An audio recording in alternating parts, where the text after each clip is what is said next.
Entrez dans le monde du spiritisme et la philosophie spirit en compagnie de Giovanna, Caroline et César en direct sur la radio du Lotus.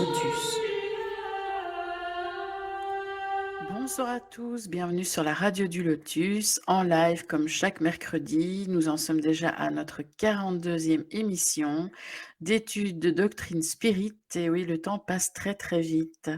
Et encore plus vite quand on est en très bonne compagnie, puisque nous sommes avec nos invités Giovanna et César du Centre Spirit Chico Xavier, situé à Sherbrooke, au Québec. Bonsoir, bonsoir à vous deux.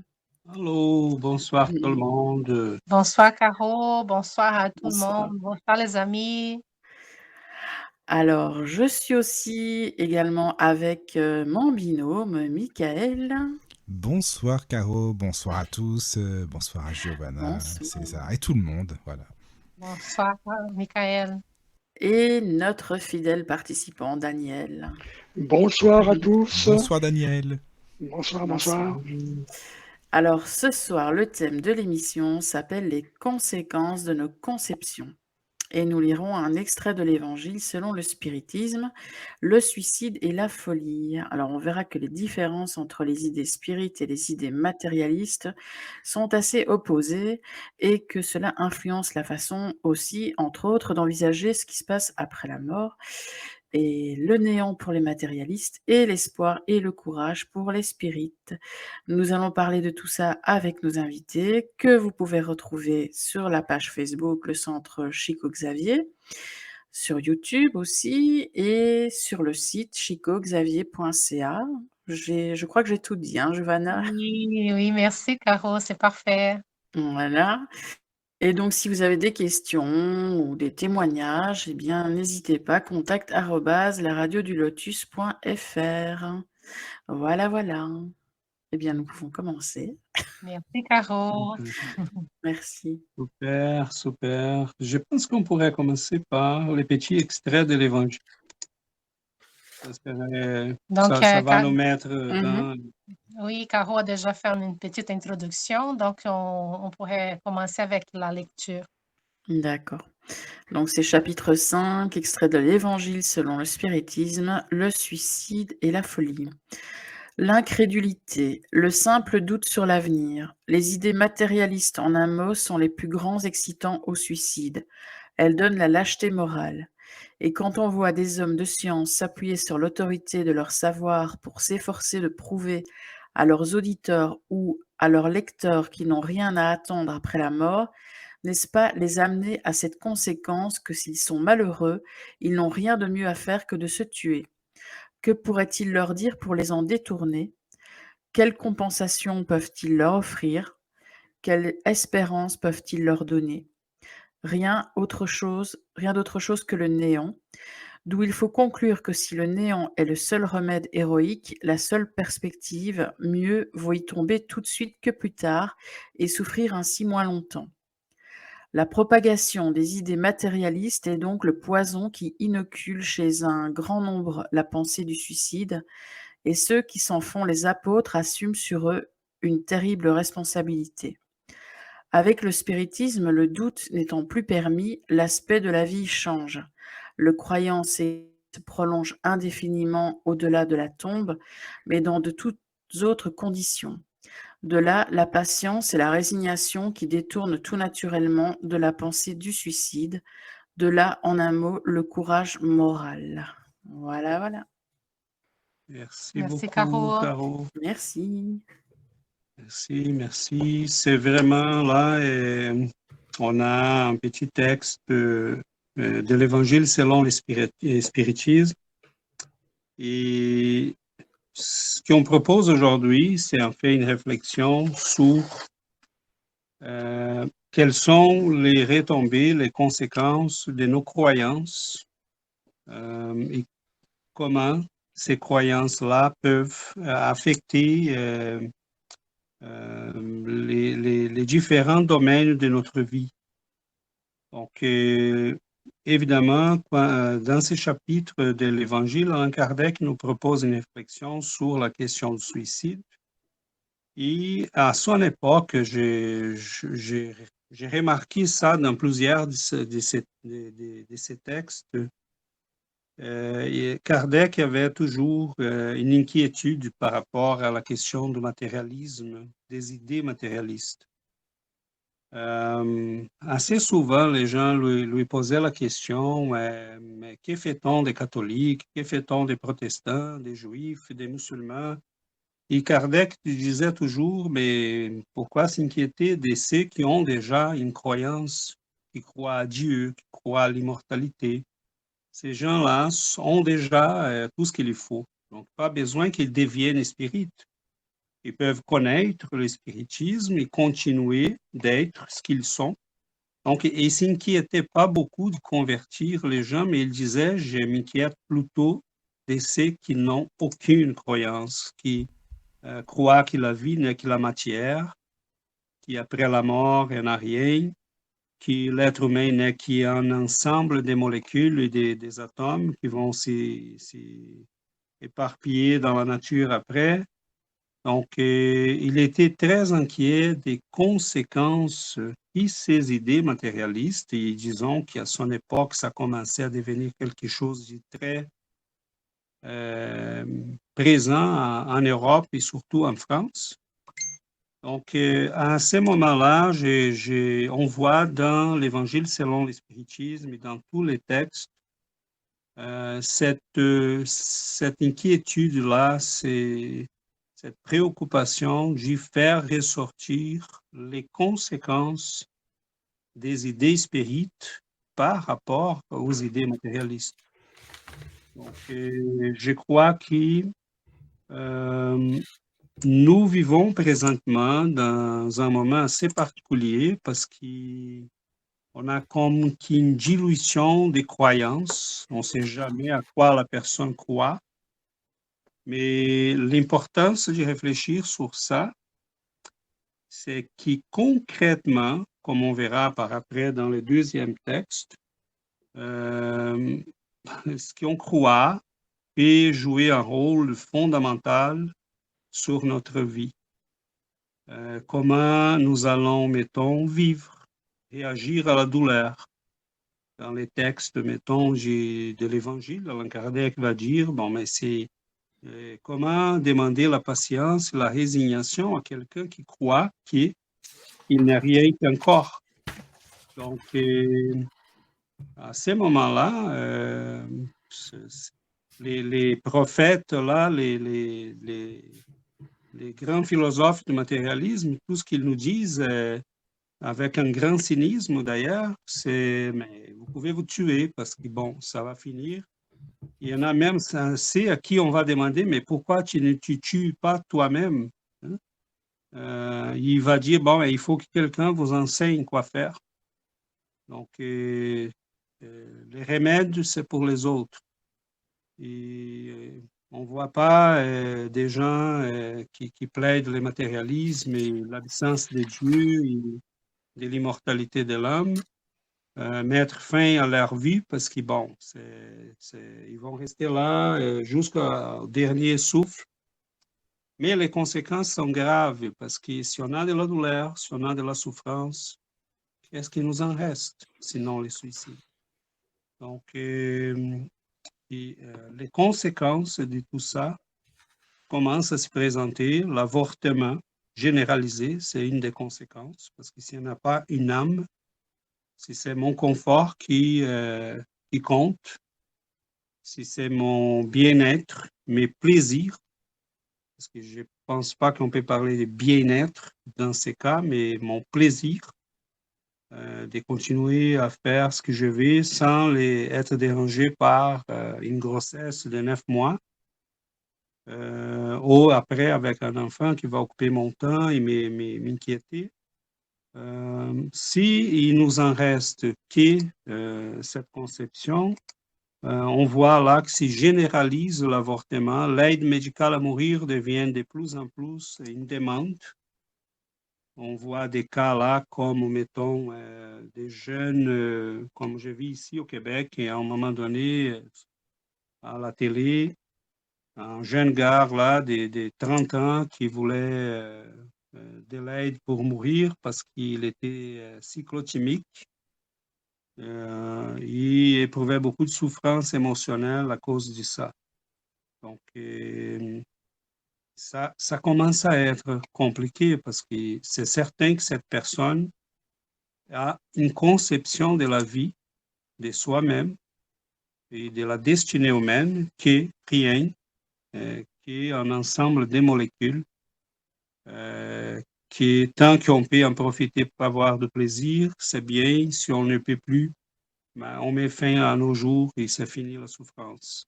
Une grosse illusion d'ailleurs, parce que le spiritisme va nous montrer qu'on ne fait qu'empirer la souffrance et compliquer les choses pour nous-mêmes. C'est dommage parce qu'aujourd'hui, les matérialismes, je dirais, il est généralisé, même des fois revêtu d'une couche, un vernis des spiritualités un peu floues, qui ne veut rien dire, parce que les gens veulent aussi une spiritualité qui ça ne dérange pas. Donc, dès que je puisse dire ou faire semblant, ou que je puisse avoir là quelque chose qui fait du bien, un peu de méditation peut-être, mais que personne ne me demande de changer des grands compromis, des grands changements, bon, tant mieux, je peux dire que je crois à quelque chose. Mais concrètement, quand il arrive de quoi, et les problèmes se présentent, les maladies, les diagnostics difficiles, et c'est là qu'il faut que nous ayons des croyances solides. Et cela peut faire toute la différence. Donc, la réflexion qu'on propose aujourd'hui, c'est qu'on puisse vraiment considérer les retombées, les conséquences de notre conception des vies.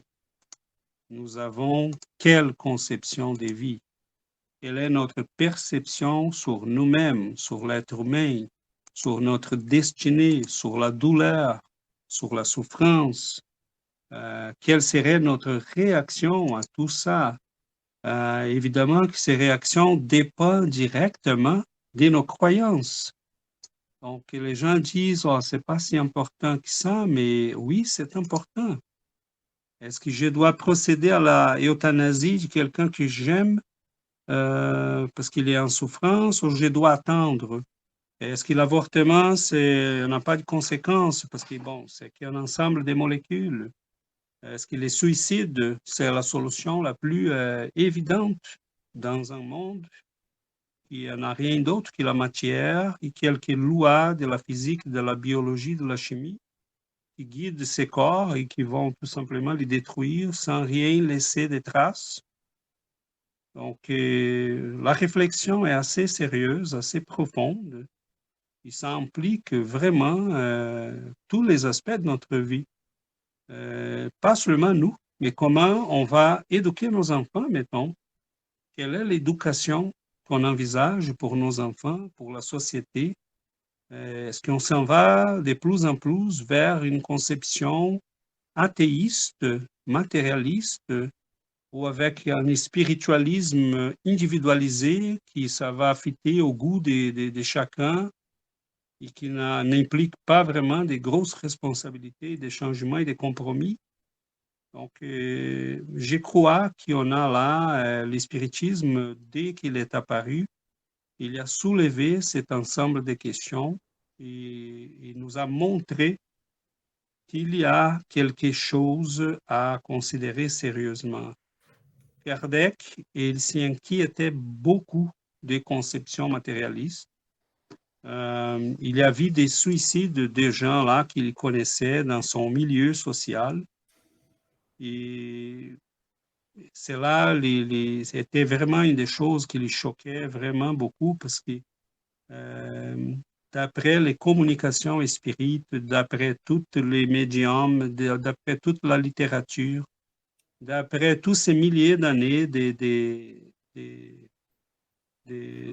des littératures et des philosophies, des religions, on connaît la réalité spirituelle. On sait que l'âme continue. Et même aujourd'hui, on pourrait là impliquer la science parce qu'il y en a beaucoup de recherches scientifiques là-dedans. Donc, c'est étonnant quand on voit quelqu'un qui n'a que 16, 17 ans refuser de parler de ça.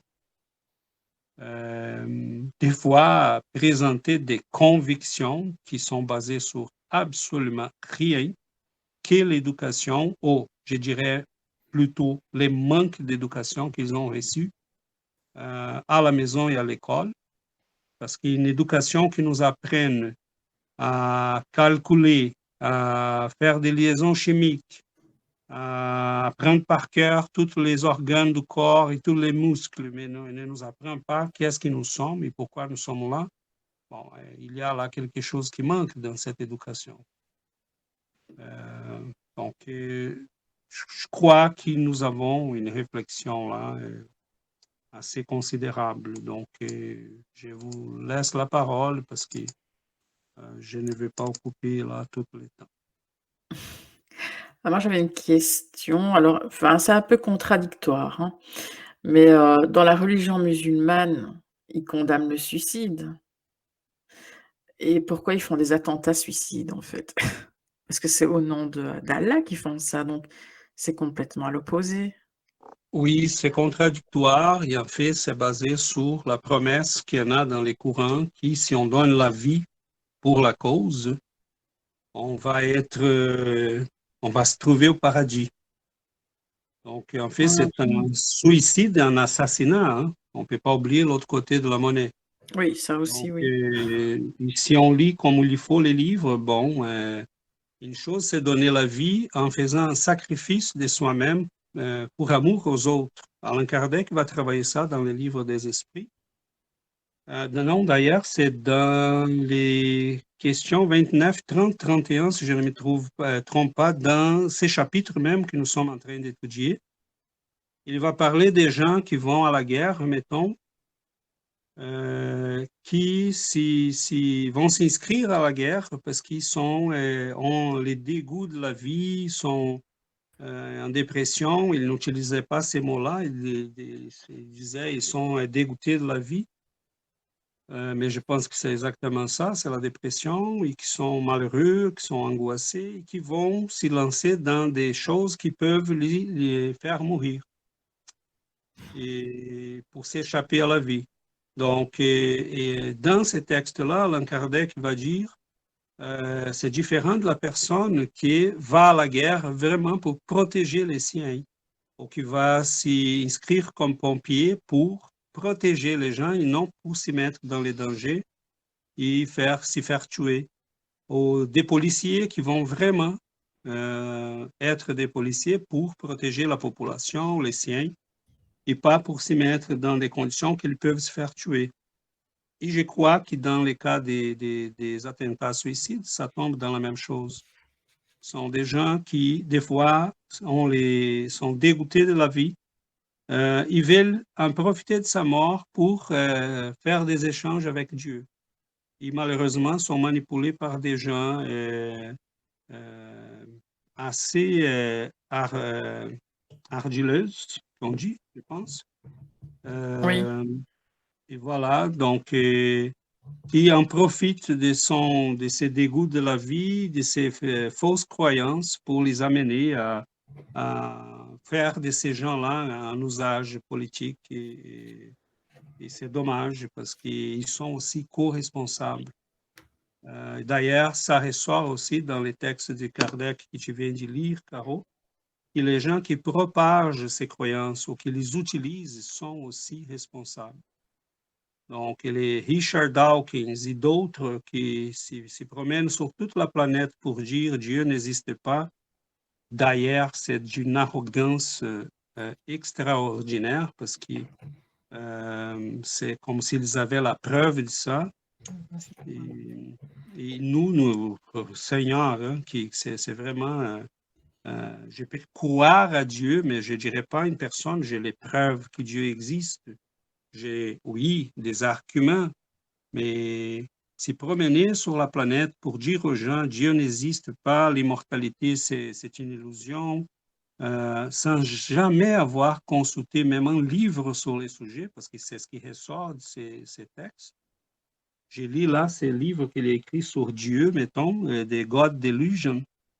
Et mon Dieu, j'ai jamais vu une chose plus adolescente que ça. Et ces gens-là c'est d'une faiblesse d'argumentation que j'ai jamais vu pareil. Et ces gens sont encensés par les médias, par tous C'est ça. les intellectuels de la planète. Oui, Donc, ils sont écoutés quand même. C'est ça. comment, Michael, Je dis on oui, t'a perdu un petit peu. ils sont écoutés quand même, ces gens-là, malheureusement, c'est ça aussi. Comme tu Très le dis. écoutés, Michael, très écoutés. Et tu sais, ils sont écoutés dans les universités. Et là, on trouve la jeunesse de notre planète, celle qui va occuper les postes, décider, s'y impliquer en politique, en psychologie, en médecine. Et ces gens-là vont sortir avec des conceptions comme celles de messieurs Dawkins et d'autres, qui n'ont jamais étudié sérieusement la littérature et spiritualisme. Bah, tu sais, ici, on a Michel Onfray. Hein. Comment? Ici, on a Michel Onfray, c'est pareil, hein, tu sais. Oh, je ne le connais pas. Qui est très connu, hein, qui est très, très médiatisé. Et c'est pareil, lui, il est à fond aussi pour dire qu'il y a rien, il n'y a pas de Dieu, il n'y a rien, quoi. Voilà. Donc, c'est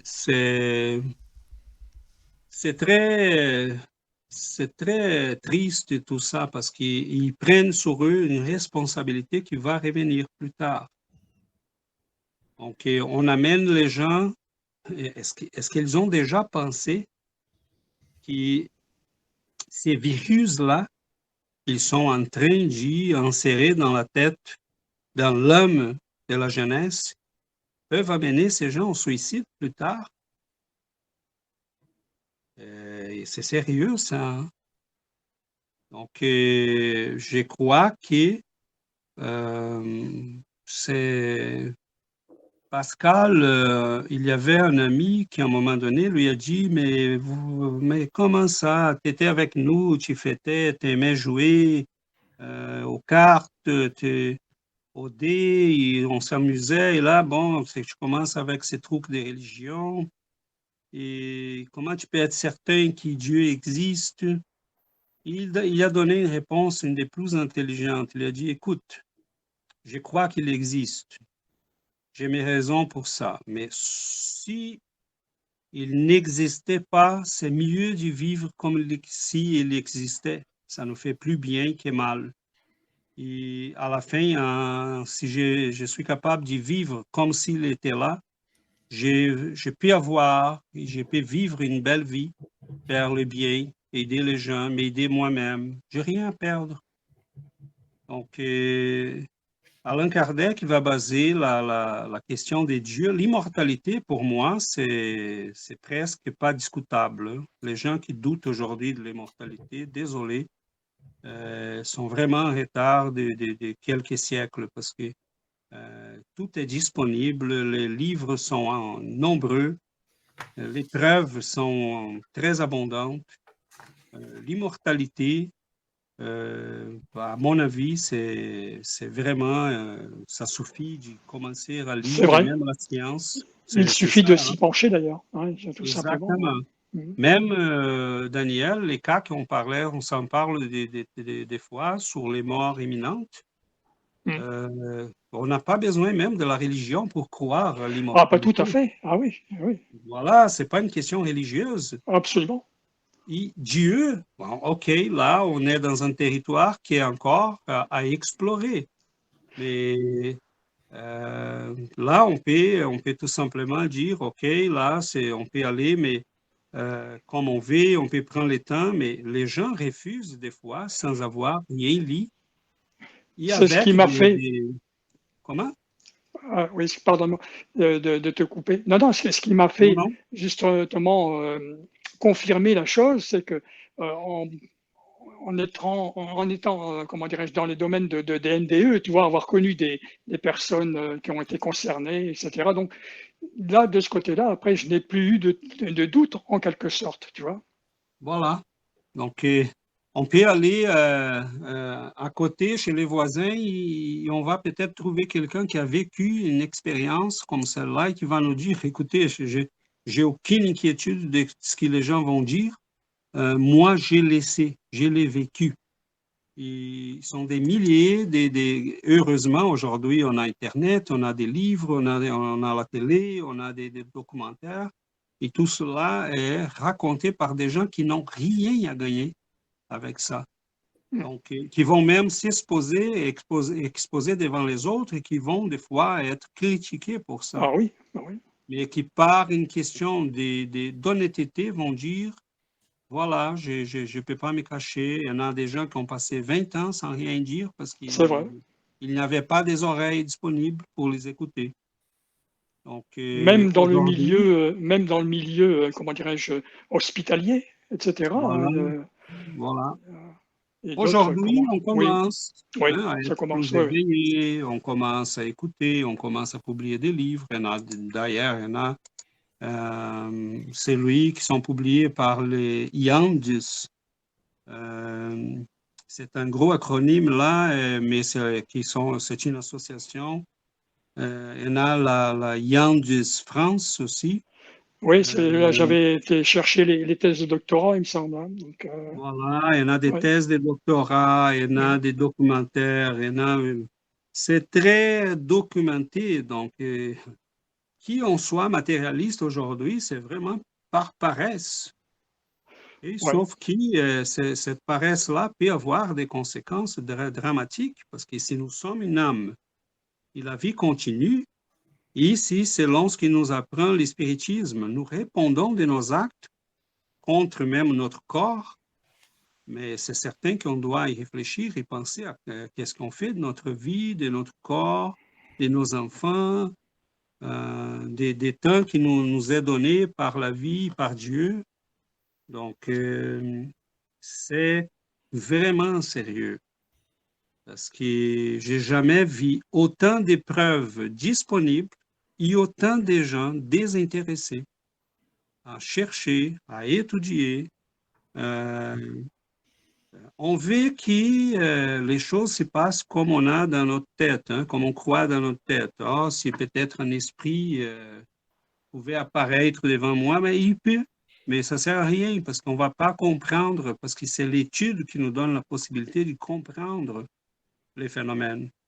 On va dire, oh, j'ai peut-être une hallucination et je vais chercher le psychiatre. Donc, Allan Kardec a traité tout ça. Dans les livres, c'est quoi le spiritisme? Il a entamé des dialogues avec un prêtre, un athéiste.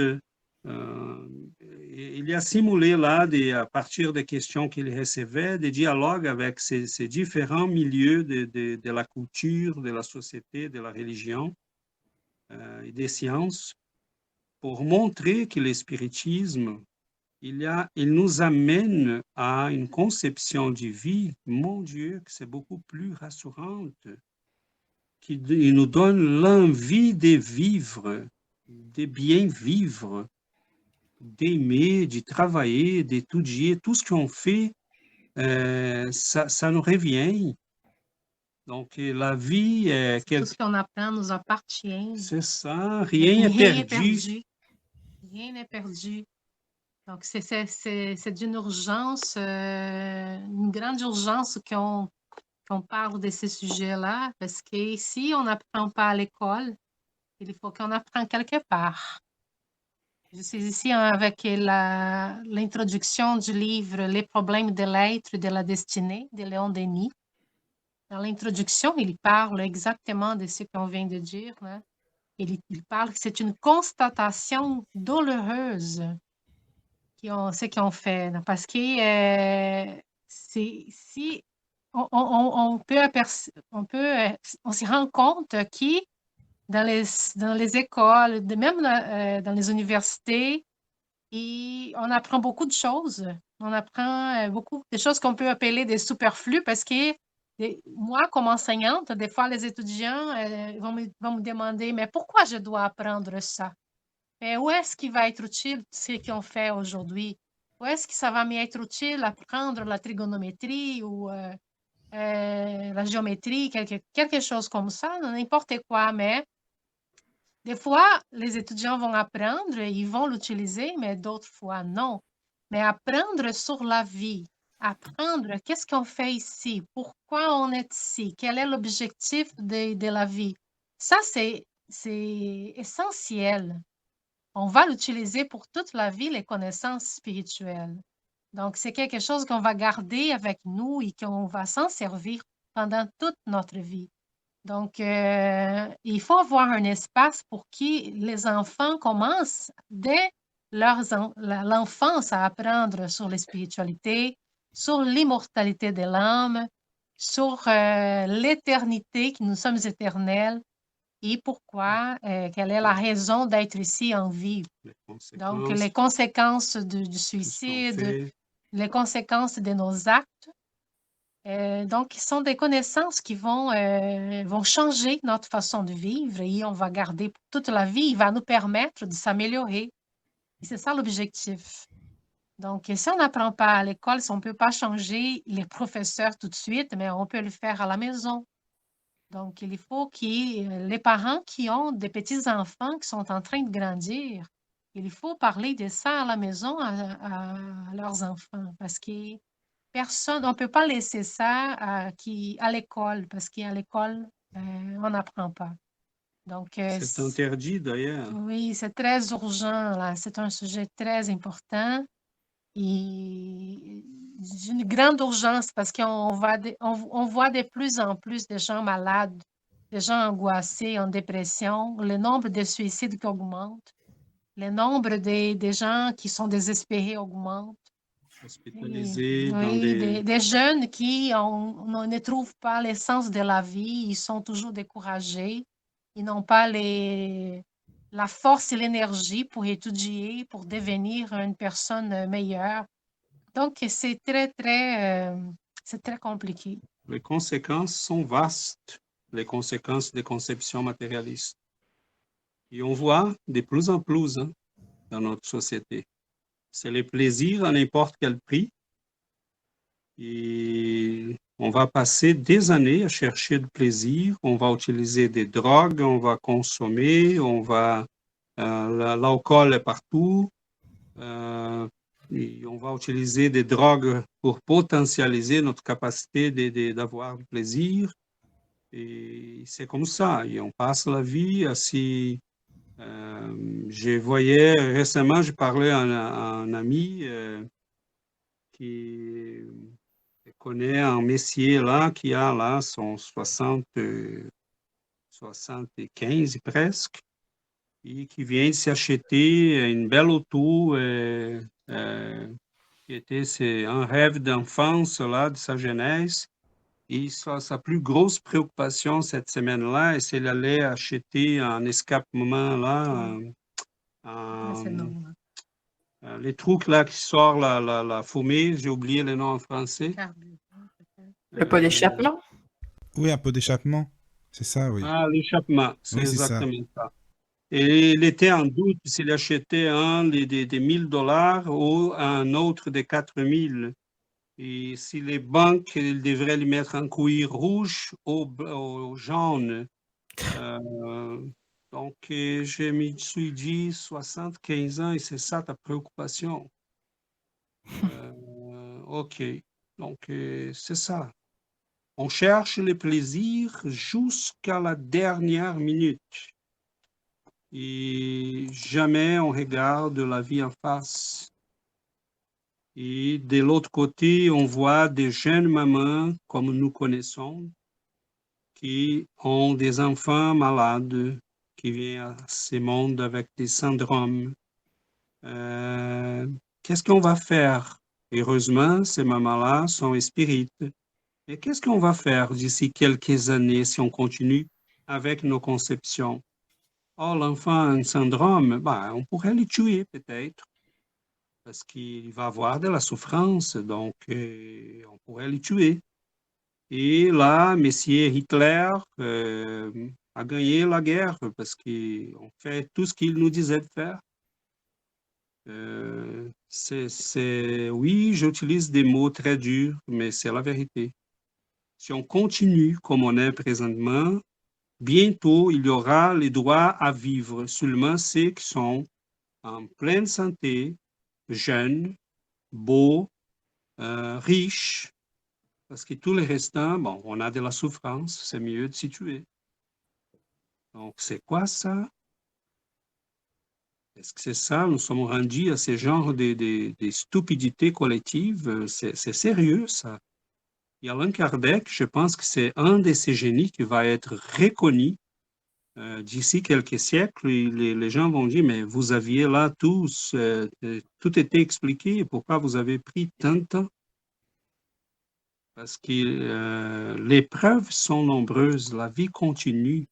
Les gens qui ont des EKM reviennent en disant, parce que j'ai déjà écouté ces genres d'arguments, les gens vont dire, oui, on passe de l'autre côté, on revient, mais on ne va pas vraiment très loin. Et on ne peut pas vraiment dire qu'est-ce qu'il y a de l'autre côté. Oui, on ne peut pas vraiment dire, parce qu'on est revenu. Mais là, dans ce temps qu'on est passé de l'autre côté, on a rencontré la grand-mère qui, ça fait 20 ans qu'elle est partie. Donc, elle n'est pas disparue. Son individualité est là. Elle est consciente, elle est capable de nous parler. Elle est souriante. Elle nous a reçus, elle nous a expliqué les choses. Bon, je ne sais pas exactement dans quelle maison elle habite dans les plans spirituels, mais elle habite quelque part. Elle est là, elle est consciente, elle a une individualité. Donc, c'est 2 plus 2, 4. C'est tout simplement regarder les preuves que nous avons devant nous. Et là, on va dire à la jeunesse, à nos jeunes enfants, à nos petits-enfants, mais croyez à rien, parce que papa doit dire ça à tout le monde pour être regardé comme quelqu'un d'intellectuellement supérieur. Et c'est ça qu'on voit, beaucoup de gens qui, pour répéter et se faire apprécier des autres dans son milieu de travail, un professeur universitaire aujourd'hui, comme ici au Canada, au collège, au college, qui dit « je suis croyant », mais oh mon Dieu, comment ça se fait que quelqu'un qui est rendu à être un professeur universitaire s'y dit un croyant? Donc, moi, je n'ai jamais eu de problème pour afficher mes croyances et je les mets au défi. T'es biologiste, mais prouve-moi que nous sommes qu'un corps, qu'une matière. Parce que les matérialistes nous demandent des preuves, mais il faut qu'on commence à leur demander aussi, prouve-moi que mes émotions, mes sentiments viennent des réactions chimiques. Ça veut dire que si je prends des béchères et je reproduis ces réactions chimiques-là, je vais écouter des soupirs dans les béchères, parce que c'est quoi cette affaire? Donc, prouve-moi que la matière existe. Ça commence à être difficile de prouver que la matière existe. Parce que la physique nous montre de plus en plus que tout n'est que de l'énergie, des champs magnétiques, électromagnétiques, qui vont de plus en plus vers les subtils. Donc, comment quelqu'un peut dire que nous sommes de la matière si même la matière, ce n'est rien qui est vide? Mais nous, tant qu'on est revêtu de cette matière, on pense, on aime, on est capable, une mère est capable de faire des sacrifices pour son enfant, est capable de donner sa vie pour son enfant. Cela va au-delà de la matière, cela va au-delà des instincts biologiques. On est beaucoup plus qu'un morceau de cellules, qu'un ensemble de cellules. Donc, et on continue d'enseigner à nos enfants et à nos jeunes dans les universités, dans les collèges, qu'il ne faut pas dire tu crois à Dieu, il ne faut pas passer par là, comme si on était si supérieur que des gens comme Platon et Socrate, qui croyaient à l'immortalité, qui croyaient à Dieu, qui croyaient en un univers logique et structuré. Il y a un phénomène d'ailleurs un peu bizarre quand tu poses la question bien souvent aux gens, crois-tu en Dieu? Les gens, parfois, c'est comme s'ils étaient gênés Oui, à répondre. C'est vrai. Bon, c'est ça. bien sûr, c'est personnel, absolument, c'est vrai. Mais il y en a vraiment où, alors on dit, je sais pas, on dit, bah oui, c'est oui, ou bien alors on dit, bon, on n'y croit pas, quoi, voilà. Donc, Et s'il y répond honnêtement, je ne sais pas, ça serait mieux parce qu'il y en a ben, quelques-uns ça qui serait vont mieux, dire voilà. non, je ne crois pas parce que bon, j'ai écouté mon prof dire au papa à la maison, ou les amis dans les clubs et les rencontres, les parties. Donc, et il y a là une dimension, Daniel, c'est bien que tu utilises ces mots. C'est personnel, c'est plus ou moins personnel. Oui, plus ou moins, bien sûr. Parce que c'est personnel dans le sens que je n'ai pas le droit d'imposer des croyances à Ouais, quelqu'un. voilà, tout à fait. Dans ce sens, c'est personnel. Mais ce n'est pas personnel dans le sens que nous avons, comme humanité, droit à ces réponses. Et la question de l'immortalité, de la réincarnation, de l'existence de Dieu, tout ça nous implique comme humanité. Donc, est-ce que la loi de la gravité est personnelle? Non, pas du tout. Elle est personnelle si je décide de me lancer d'un pont. Là, elle est personnelle. Alors, est-ce qu'il y a une peur de la critique Voilà, voilà, il y a un peu de ça aussi, peut-être, hein, c'est ça. peur d'être ridicule, je ne sais pas. Ah, c'est sûr que c'est ça. C'est sûr. Ça c'est vraiment les problèmes. Et ceux qui vont nous critiquer, là, si on lui demande, mais dis-moi là, donc, tes croyances, basées sur quoi tu dis que ça n'a pas de sens? Combien de livres tu as lu? Quelles sont tes recherches? Quelles sont tes recherches? Est-ce que tu as déjà lu Kardec et Léon Denis? Est-ce que tu as lu déjà les scientifiques modernes qui sont en train de travailler là-dessus? Rien. C'est tout simplement pour paraître beau, paraître intelligent et s'y cacher très souvent. Sauf que cela peut avoir des conséquences. Ouais. Parce qu'à force de répéter ce que tout le monde dit, on arrive à le croire. Et on prendra des décisions sur notre vie personnelle, sur nos affaires à nous, sur l'éducation de nos enfants, sur les choses qui impliquent la famille. Et on prend des décisions basées sur ces croyances-là. Donc, oh bon, mais maman est malade, mais elle a déjà 80 ans et peut-être, bon, comme j'ai vu récemment ici, un couple qui, je ne me souviens plus, c'était les messieurs, je pense, qui a demandé de l'aide à mourir, ça lui a été autorisé. Et là, sa copine à côté, mais il est très courageux, je l'admire beaucoup. Les reportages montraient ça comme un grand acte de courage mais j'ai dit, on est rendu là. Est-ce que cette personne-là a dit, écoute, est-ce que vous avez des médicaments en test? Si cela m'amène à décès, je peux signer un papier pour dire, j'ai le fait de mon gré pour aider la science. Est-ce qu'on a déjà pensé à se sacrifier? Est-ce qu'on a déjà pensé que la solution peut venir dans 3 mois, 6 mois, 1 an? Même dans une pensée matérialiste, on doit être un peu plus logique. Donc, il y a là une réflexion assez sérieuse qu'on a à faire comme société. Loin de nous la critique gratuite et pour blesser les gens. Mais est-ce que vous êtes vraiment certain des choses quand vous rentrez en classe comme enseignant pour dire à un des enfants tes croyances sont des bêtises? comme on a déjà vu. Hein. On a une amie qui nous a raconté récemment qu'elle allait commencer à enseigner l'évolution et elle a dit, bon, là, vous qui avez des religions, désolé, je vais vous faire voir là que vos croyances sont que des inutilités. Et sa fille était en classe, c'est la fille de cette personne-là qu'on connaît, s'était dit après à sa maman, mais est-ce qu'elle pense qu'elle est, cette madame-là, pour nous dire ça? Est-ce qu'elle a... mais voilà, et les gens fragiles vont être affectés par ça. Je me rappelle un cas, hein, une personne qu'on connaît, sa fille était à l'école, c'est un enfant assez fragile, et sa grand-mère, avant de mourir, l'a appris à prier à Marie et à Jésus. Et elle a pris l'habitude. Et à un moment donné, elle a dit dans sa classe.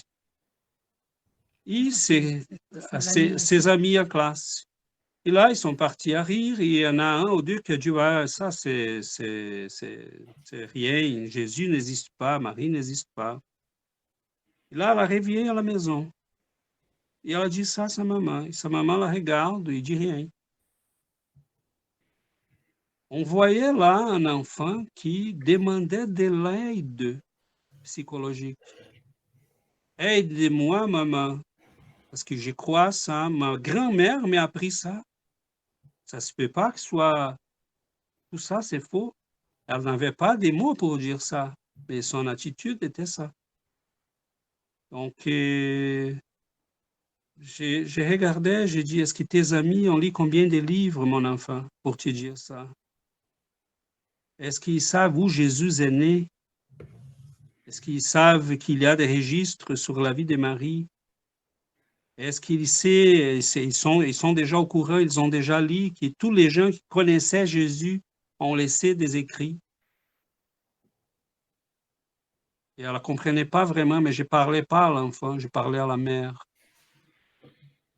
qui est restée muette tout le temps. Donc, on a laissé là quelqu'un détruire quelque chose, un enfant qui a écouté ça quelque part, répéter devant quelqu'un qui croyait l'inverse, mais qui était minoritaire. Vous voyez l'étendue de la chose? Ben oui. Et ça me fait rebondir d'ailleurs à ce que disait Giovanna, à l'éducation là, de cet enseignement là, à l'école, ou même en bas âge, quoi. Je veux dire, même à partir de 5-6 ans, pourquoi pas. Hein. Donc, amener un petit peu tout doucement à cet enseignement, ça me fait penser à quelque chose de beau. Hein. J'ai une voisine qui est catholique, etc. Sa petite fille de 5 ans a perdu son papa suite à un problème cardiaque. Et puis, donc, comme la voisine en question aide beaucoup à la paroisse à côté, là, donc, et il y avait une amie qui, avec elle, aide à la paroisse, et en voyant la petite, alors elle disait, la petite parlait de son papa, forcément, à 5 ans, comme ça, et elle dit, voilà, je t'offre une petite bougie, alors je pense que c'est une petite bougie avec une petite lumière dedans, et voilà, ce que tu fais, tous les soirs, tu l'allumes, tu la mets sur ta table de chevet, tu l'allumes, et puis tu parles à ton papa, voilà, tous les soirs tu fais ça, voilà. Et moi j'ai trouvé ça vraiment un beau geste. Hein. C'est vrai que ça, quand j'ai vu cette petite fille, moi, ça me faisait mal au cœur, hein, c'est vrai. Hein. Donc, oui. Quand te raconte un petit peu comme ça, surtout qu'elle a vécu le drame, quoi, en quelque sorte, tu vois. Et c'est vraiment un beau geste comme ça, de lui expliquer tout simplement, hein, voilà, donc cette histoire de bougie, moi j'ai trouvé ça vraiment un beau geste, tu vois. Voilà. Ça, le problème, c'est que c'est assez tabou. Les parents n'osent jamais parler de la mort non plus. Hein. Oui, ça aussi. Oui, ça aussi, oui. Oui, c'est pas facile de parler sur ce sujet. Hein. On se refuse d'en parler, on a peur. C'est vrai ça, mais même tu dis ça, mais Oui. Caro, mais même les parents, oui, avec leurs enfants, mais même des gens entre eux, dans la famille, par exemple. Moi, je sais pas, Oui. Oui. les parents avec leurs enfants, d'accord, mais même le compagnon de ma mère, par exemple, bon, ma mère, elle va bien maintenant, tant mieux, mais quand elle avait son cancer, ben lui, il refusait de parler, alors qu'elle, je sais qu'elle avait des choses à lui dire, en fait, parce qu'elle avait des choses que, voilà, qu'elle voulait, Surtout dans ces tu vois, cas-là, dans ces cas-là, Michael, même à ouais, moi, alors que on en parle justement, plus facilement, tu vois. oui, mais voilà, c'est ça. Alors que lui dira, mais non, non, ça Ouais, va, ouais, parle pas de ça. C'est bon, t'es là, t'es là. Alors moi, je lui disais à Guy, à son compagnon, non, non, bah non, mais moi, si elle veut m'en parler, il y a aucun souci. bien Moi, sûr. j'écoute. Enfin, tu vois quoi. Ouais, Je ouais, suis là pour ça aussi, quoi. Donc ça me dérangeait pas du tout d'en parler, parce que bien c'est sûr. normal. Mais les gens fuient quand même ce sujet, quoi. Malheureusement. C'est Parce ça, qu'elle, je mais sais que ça lui faisait surtout, du bien Ouais, d'en c'est vrai que parler en plus. C'est ça le truc. c'est, ouais, c'est vrai que voilà. c'est plus ou moins tabou parfois. Ouais. Et c'est, des fois, parce que c'est ça, hein, plusieurs des parents aujourd'hui n'ont même pas reçu cette éducation. Ils sont déjà la génération qui ont grandi dans un monde sans Dieu, sans parler de spiritualité. Des choses qui étaient très normales, hein, au Moyen Âge, la spiritualité était partout, elle faisait partie de la vie, la religion était présente dans la vie des gens. Et bon, on a décidé de mettre tout ça dehors et on est d'accord qu'il fallait faire là un nettoyage pour séparer les choses, mais jamais couper l'être humain de son spiritualité. Ça a été vraiment catastrophique et continue de l'être. Donc, cette madame-là qui Daniel nous disait, je me Mm. demande si son voisin à côté était Messier Dawkins. Euh, ou quelqu'un d'autre de ces affiliés-là qui se promène sur la planète pour dire, mais croyez à rien, Dieu n'existe pas, la mort est ce qui nous en reste. Donc, c'est vraiment dommage, c'est vraiment triste. Et ça peut amener à des conséquences assez catastrophiques. Donc, et voilà, je pense qu'on pourrait Faire la lecture de l'autre Ouais, texte, ouais. Caro. Oui. nourrir notre discussion. Alors, une mère désespérée à cause du suicide de son fils. Chico Xavier nous raconte que quelques jours avant l'apparition de sa maladie angineuse qui l'obligeait à réduire les heures de service au public, il y avait dans la file d'attente de ceux qui cherchaient à lui parler une dame d'une grande présence et élégance, même si elle semblait visiblement déprimée. Quand vient le temps de parler au médium, elle s'arrête en larmes, en se débattant comme si elle était blessée du plus profond de son être. Elle s'agite tout en criant d'une voix forte et très agitée: mon fils, Chico, où est mon fils? Rends-moi mon fils, je veux parler à mon fils. Puis elle se jette sur la poitrine du médium. Certaines personnes essaient de la calmer. Chico Xavier essaie de la réconforter avec des mots balsamiques, mais tout semble inutile.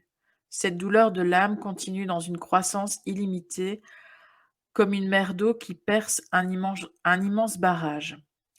Chico avoue: dans ce demi-siècle de soins au service des autres, j'ai rarement vu une douleur d'une ampleur aussi aiguë et atroce. Puisque le garçon s'est désincarné récemment, il était alors incapable de se communiquer avec elle à travers nous. Comment lui faire comprendre une situation délicate et douloureuse? Nous prions donc à nos bienfaiteurs spirituels, implorant l'aide nécessaire. La pauvre mère a progressivement commencé à montrer des signes de fatigue, d'abattement physique visible, tandis que nous continuions avec des mots réconfortants. Plus tard, Chico Xavier a été informé que cette dame, ainsi que son mari, étaient des personnes de projection intellectuelle. Le couple n'a eu qu'un seul enfant, un garçon très sensible, introverti et intelligent. Bien qu'il s'agisse de personnes de valeur reconnue, le couple a toujours adopté des philosophies matérialistes, se considérant tous deux comme de fervents athées. Le fils, éduqué par des nourrices, puis dans un collège religieux, s'était montré dès son plus jeune âge réceptif aux sentiments de foi et de recherche de Dieu, dans lesquels il était constamment et amèrement désapprouvé par ses parents. Eux, en tant que membres éminents d'une élite intellectuelle composée de ceux qui ne voyaient dans la religion qu'un opium aliénant, disaient ne pas comprendre la fragilité maladive de leur fils lorsqu'il leur parlait du salut de Jésus, de l'amour du prochain, de la fraternité, etc. Un jour, à l'heure du déjeuner, le couple s'est disputé. Le jeune homme, très ému, reparle du salut offert par Jésus, cette fois critiqué en termes durs par ses parents, blessé et désorienté par ce qu'il vient d'entendre. Le jeune homme se rend dans sa chambre et se suicide en utilisant le revolver de son père. L'affaire a beaucoup touché Chico au point de lui faire mal. Il a longuement prié pour cette famille, comme il le fait habituellement pour toutes les mères dans une phase de souffrance intense à cause de la perte des êtres chers. C'était l'une des dernières consultations du médium avant qu'il ne tombe malade. Voilà. Merci, Caro. Et c'est troublant que des parents aussi athées l'envoient dans un collège religieux. C'est normal?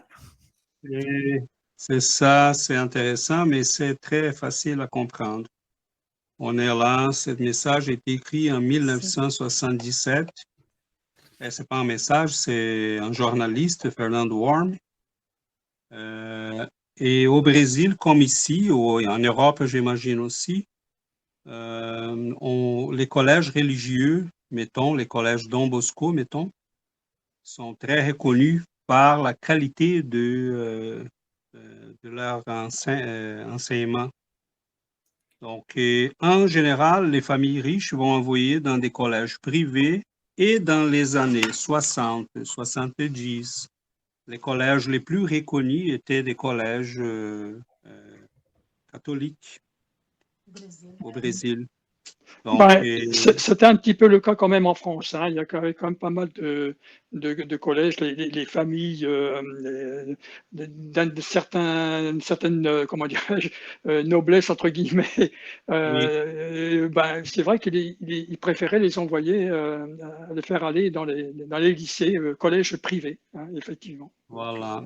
Et au Brésil, contrairement, surtout à cette époque-là, on avait vraiment de l'enseignement religieux. Aujourd'hui, difficilement, on va en parler, on aura là peut-être un cours des morales, quelque chose comme ça, dépendamment du pays. Mais on avait ce jeune homme-là, il a reçu une influence certainement dans ces milieux. Il était influencé par ces milieux et cela lui faisait bien. Cependant, il était en face d'un papa et d'une maman qui étaient athées, non-croyants, qui trouvaient tout ça ridicule, qui lui avaient envoyé tout simplement à cette école-là, pas pour son enseignement religieux, mais pour son enseignement. Il faut expliquer aussi qu'au Brésil, on a, pour entrer à l'université, on a les concours vestibulaires, qui étaient surtout pour les universités publiques qui sont les plus demandées et qui sont gratuites. C'était très difficile à passer. Donc, il fallait aller dans les parents qui avaient les moyens, envoyer ses enfants à des écoles qui pouvaient vraiment lui donner les outils pour passer cet examen-là. Mais dans une école religieuse, évidemment, il a reçu des notions sur l'Évangile, sur Jésus, sur l'amour, sur Dieu.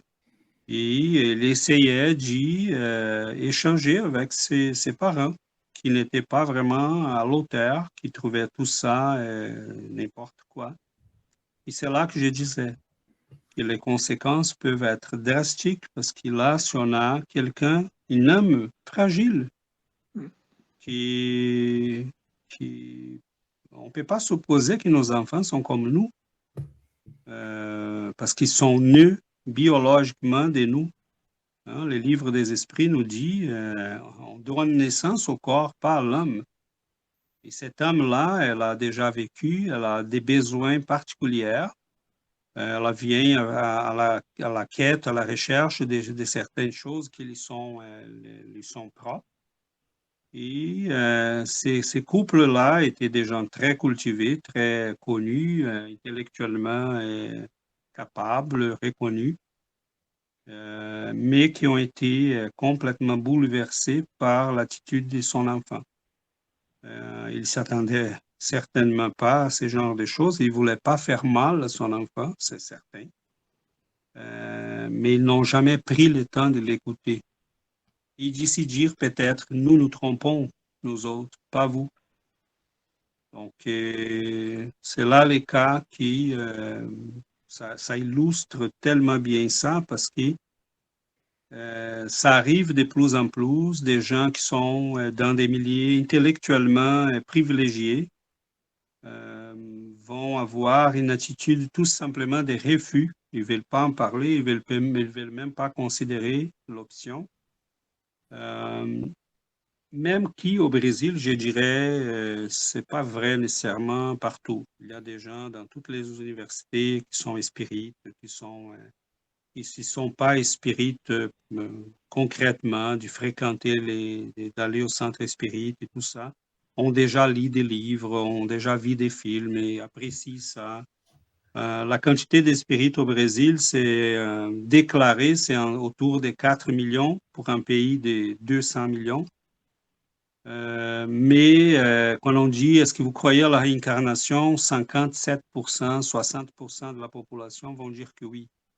Est-ce que Ouais. vous croyez à l'immortalité de l'âme? 90% vont dire que oui.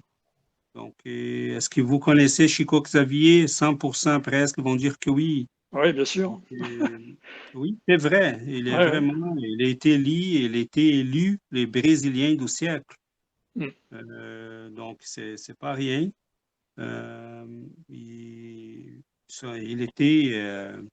Cela a été dû surtout à des interviews qu'il y a eu à la télé dans les années 60, 70 qui ont impacté tous les pays.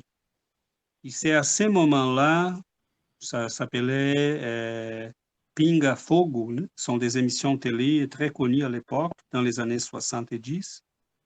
Et il a fait une apparition. Cette apparition-là, les pays a arrêté. Tout le monde regardait la télé cet après-midi-là.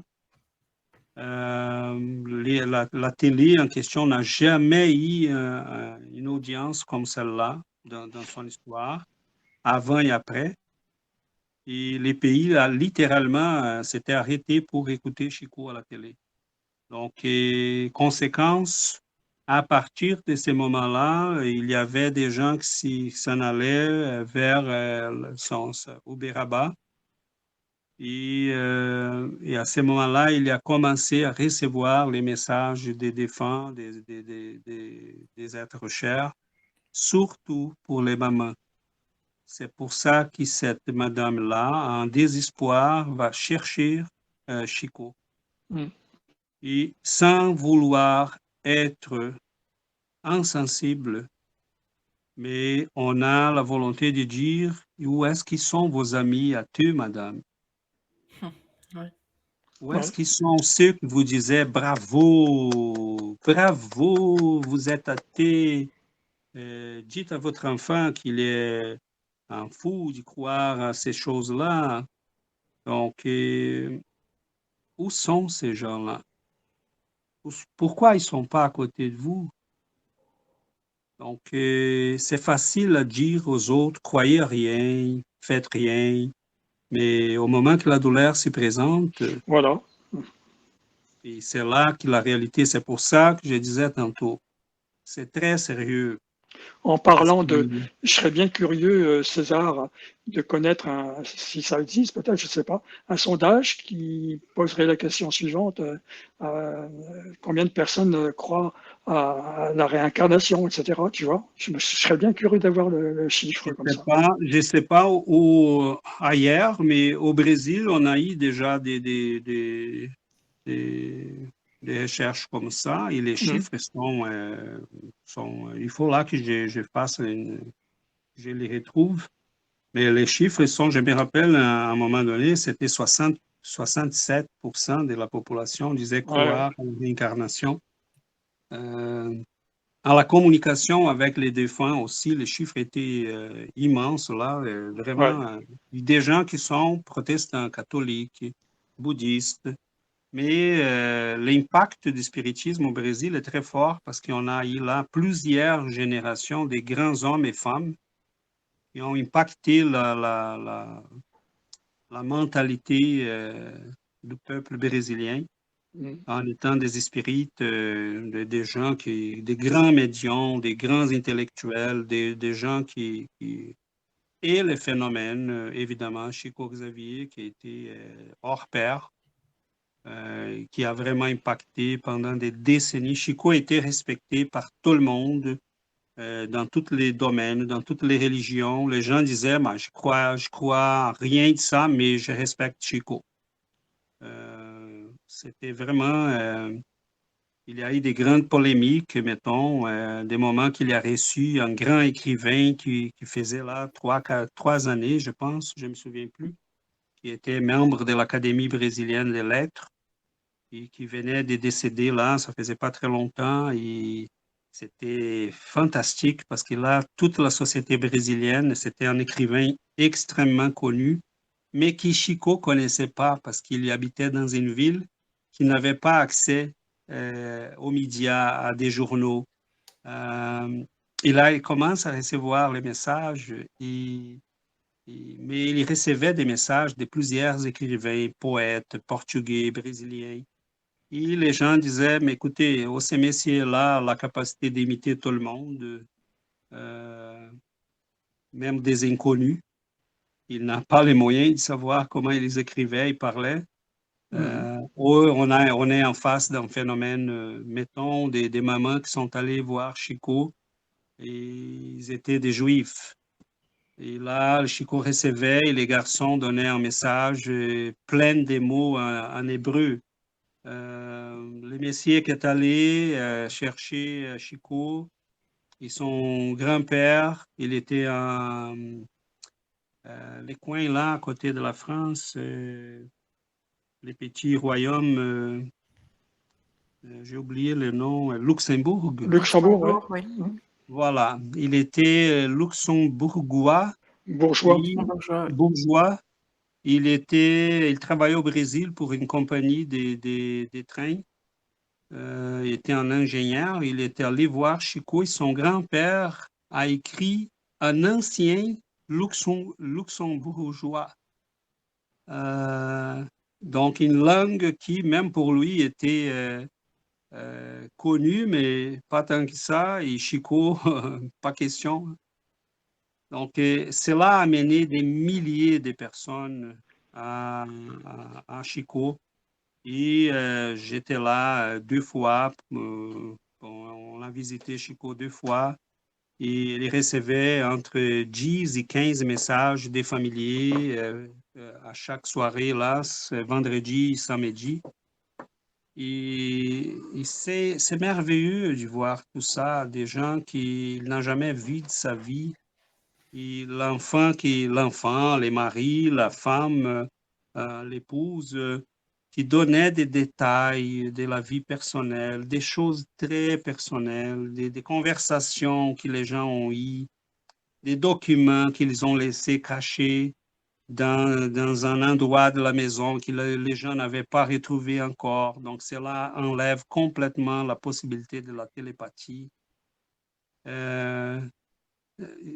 C'est quelque chose, OK? Donc, que les gens aujourd'hui s'y promènent pour dire ces genres dans les universités, comme s'ils étaient vraiment les supra-sumus de l'humanité. Désolé, c'est vraiment de l'ignorance pure et dure.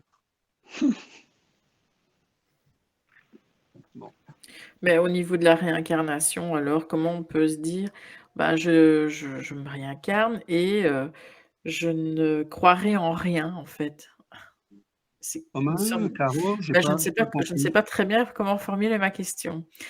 Bon, quand on se réincarne, alors on vient, voilà, on est sur terre et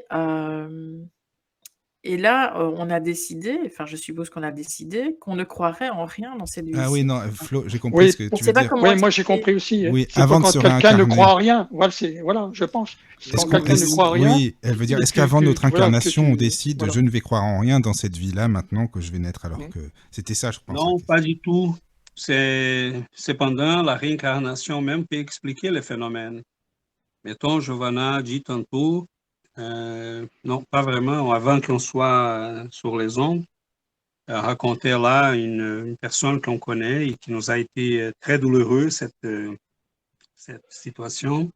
C'est une maman croyante et spirite, et son fils était athée. Mhm. Je crois très influencé par son milieu universitaire et qui finalement s'est passé à l'acte. Donc, s'est suicidé.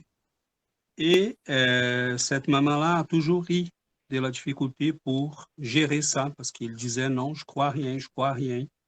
Et c'est la réincarnation même qui va expliquer. Ce sont des âmes très rebelles en face de la loi divine, très orgueilleuses, qui se croient vraiment capables de tout maîtriser, tout contrôler, et qui finalement s'y rendent compte qu'ils ne comprennent pas beaucoup de choses. Et il y a toujours là, derrière ça, un profond orgueil et je crois aussi de l'ignorance, parce que si on s'y met honnêtement à chercher, ce n'est pas très difficile à trouver. Donc, c'est complexe, chaque cas, c'est un cas, mais il y a beaucoup de non-croyants qui sont plutôt des paresseux. C'est très rare de trouver quelqu'un qui a fait vraiment des recherches solides et qui va dire, OK, j'ai au moins les doutes. Je peux vous concéder ça. Parce que c'est assez simple, surtout avec la quantité de données que nous avons. On peut facilement trouver dans les hôpitaux des gens qui ont vécu des choses très, très nettes et qui n'ont rien à gagner de propager ça ou de parler de ça. Donc, la non-croyance peut être une épreuve difficile pour l'esprit, surtout pour son orgueil. Je vois là des gens, imaginez un professeur dans une université qui a passé toute sa vie à dire elle n'a rien, la matière c'est tout, l'âme n'existe pas, et qui se trouve dans les plans spirituels après sa mort et qui reviennent. Quelle va être son attitude en réincarnant? Est-ce qu'il va être un croyant naturel? Il va être un non-croyant naturel parce qu'il t'a passé des décennies à cultiver ça. Tout ce qu'on fait revient sur nous. Tout ce qu'on cultive, c'est ce qui va... tout ce qu'on a sémé, c'est ce qu'on va raconter. Donc, tu passes des décennies à enseigner les autres à croire à rien. Mais là, bon, finalement, tu te rends compte, des fois même pas.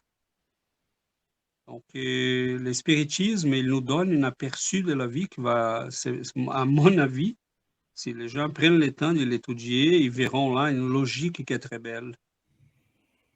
Une compréhension de la vie des gens, des différences. Nous, on peut comprendre un non-croyant, on peut le comprendre. Lui-même, il ne peut pas se comprendre. Donc, nous le comprenons, mais lui-même, il n'est pas capable d'expliquer pourquoi il est comme ça. Parce que solidement, il n'a pas de raison. Hein. Dire l'homme n'existe pas quand tu es en face des milliers de preuves, c'est quand même un peu bizarre. Donc, voilà. Bah, c'est complètement, enfin, c'est très difficile de croire que derrière, il y a rien. Enfin, comment on peut vivre toute sa vie en disant ça? Il y a rien derrière, quoi. C'est une bonne question. Comment les gens peuvent vivre sans cette certitude-là? Parce que si on ne croit à rien, la vie n'a aucun sens. Non, bah, c'est ça, quoi. Aucun. On fait quoi ici? À quoi sert passer la vie, étudier, dormir, manger, voir les jours après l'autre pour rien? Donc, ça Puis sert à quoi vivre? par rapport à la nature, par rapport à tout ce qui nous entoure, en fait. Donc, Ben oui, c'est c'est ça. ça. Donc, ça n'a aucun sens si on est ici pour rien. Donc, je sais pas, je parlais à un ami récemment qui me disait ça. Donc, comment les gens, elle voit toujours mes publications. Donc, c'est une madame québécoise. Et Elle suit toujours mes publications sur du Centre Spirit que je partage sur ma page Facebook et aussi sur mon profil personnel. Et elle dit, j'aime beaucoup les messages, j'apprends beaucoup avec les messages que tu publies.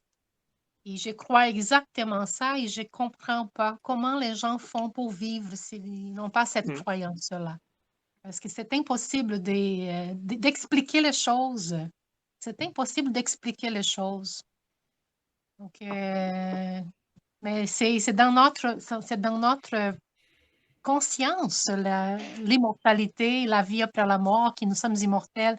Moi, je me vois comme ça et est en moi, là, cette croyance-là.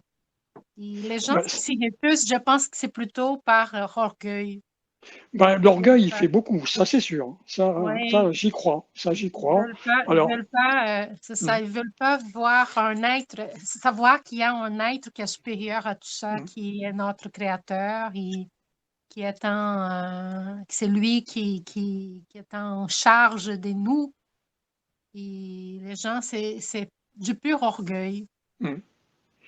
Bien. Alors, il y a l'histoire aussi. Alors, au niveau de la conscience, est-ce qu'il y a quelque chose comme si qui ne fonctionnait pas dans ce domaine pour ne croire à rien comme ça? Je sais pas. Ça fait comme s'il y avait une barrière, comme si j'ai du mal à expliquer. Tu vois ce que je veux dire, comme ça, tu vois?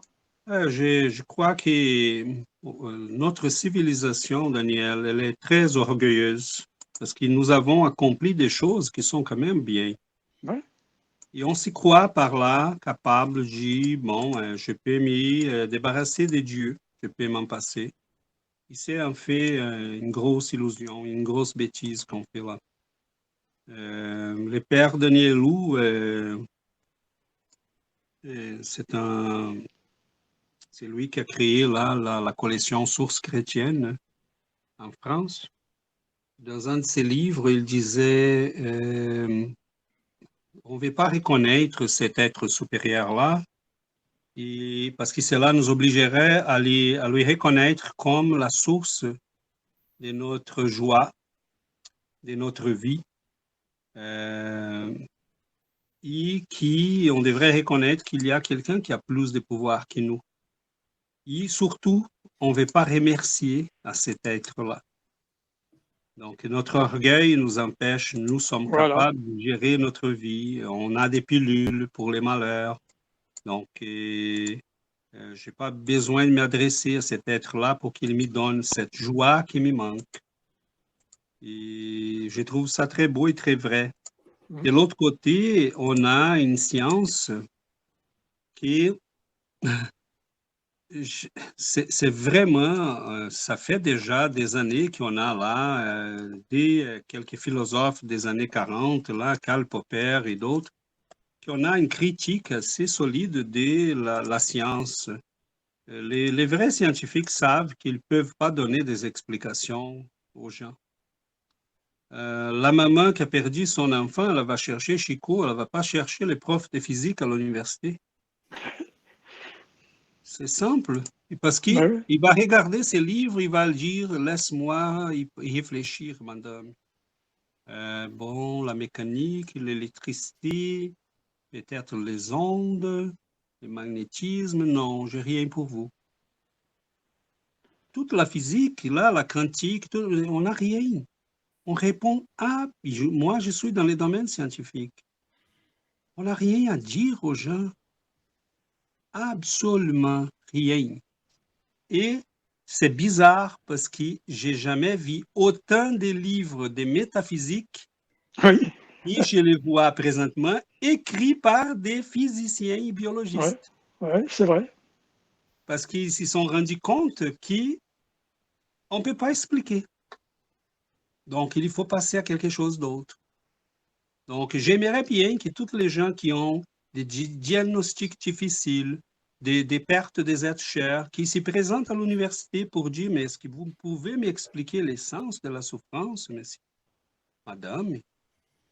Et on n'a absolument rien. Donc, notre science, elle est merveilleuse. Je l'adore. Je pense qu'on vit dans l'époque la plus belle de l'humanité.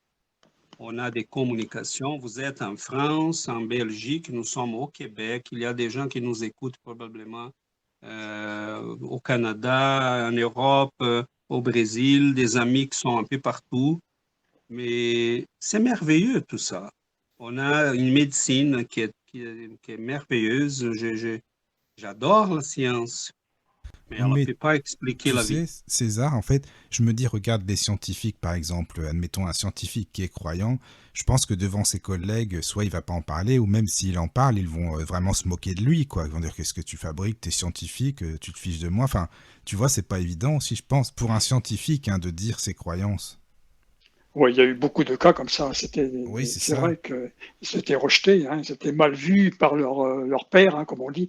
Ah, oui, oui, oui, ça c'est. Et combien comme ça? Et combien? Oui, ça c'est si on regarde là ce que Thomas Kuhn a écrit dans son livre Les révolutions scientifiques sur les paradigmes, une fois qu'on est dans un paradigme, c'est très difficile de changer parce que les paradigmes, c'est une vision du monde et la vision que nous avons en science présentement, c'est celle qui est venue de Newton et du mécanicisme de Descartes.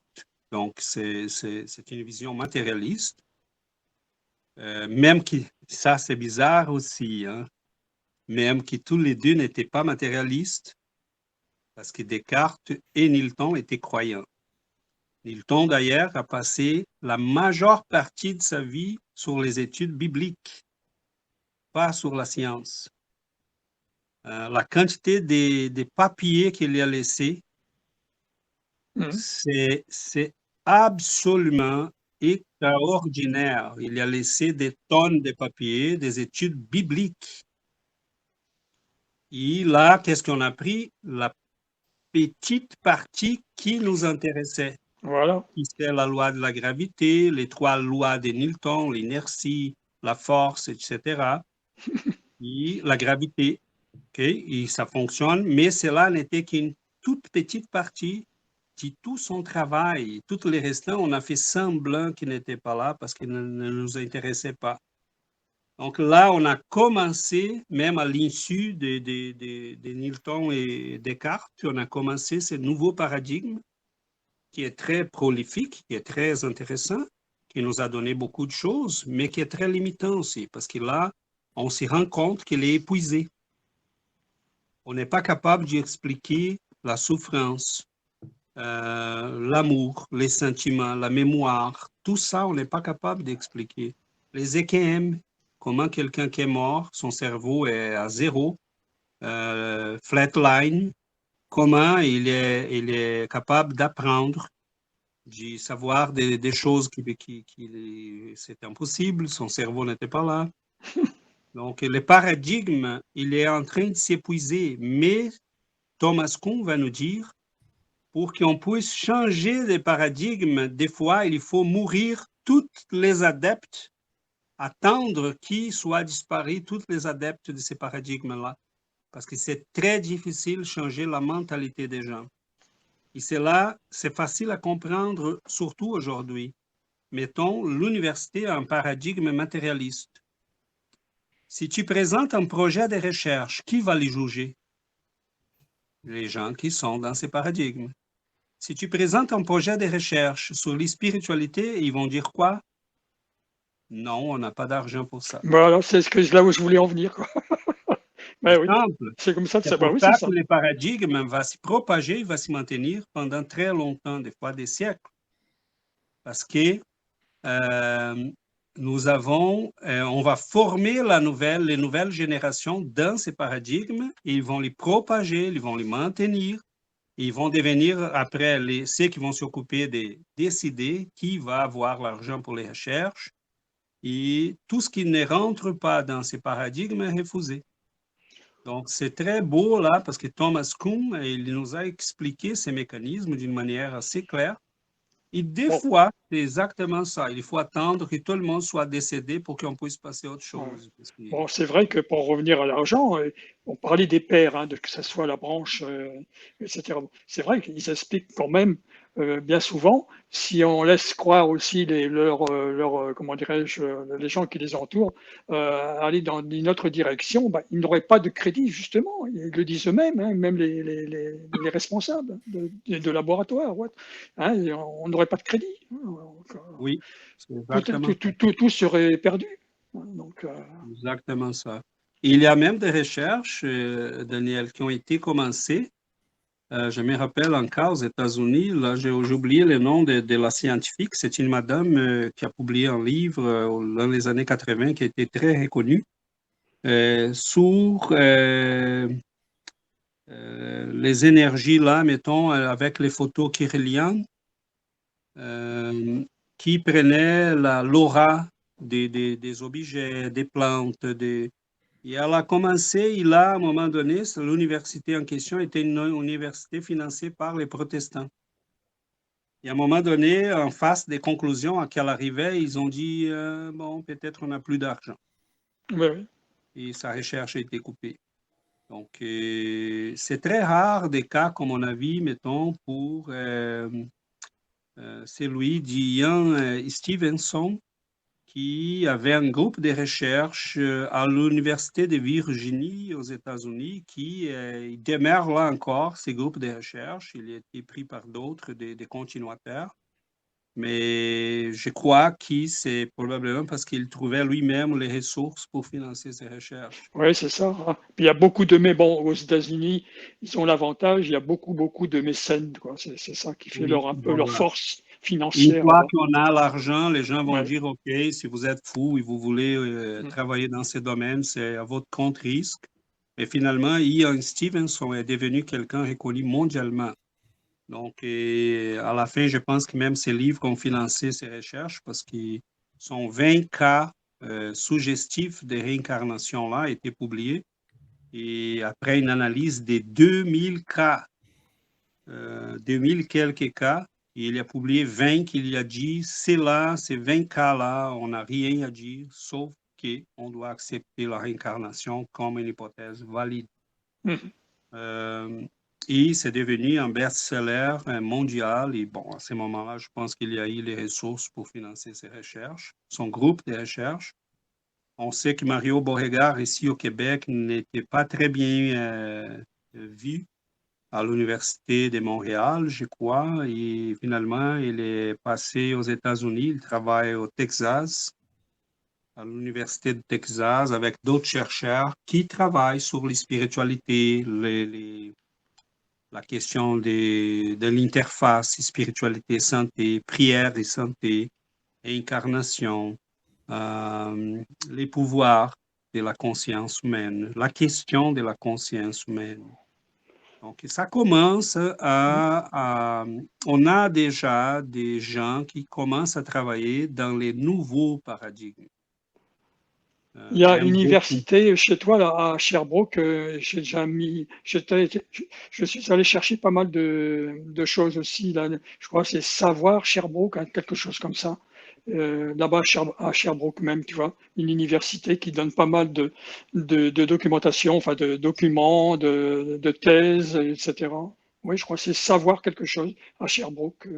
Ah bon, c'est Ouais. excellent. On a des banques de thèses et tout ça. Mhm. Ici à Sherbrooke, on a une université qui est très reconnue dans le monde francophone.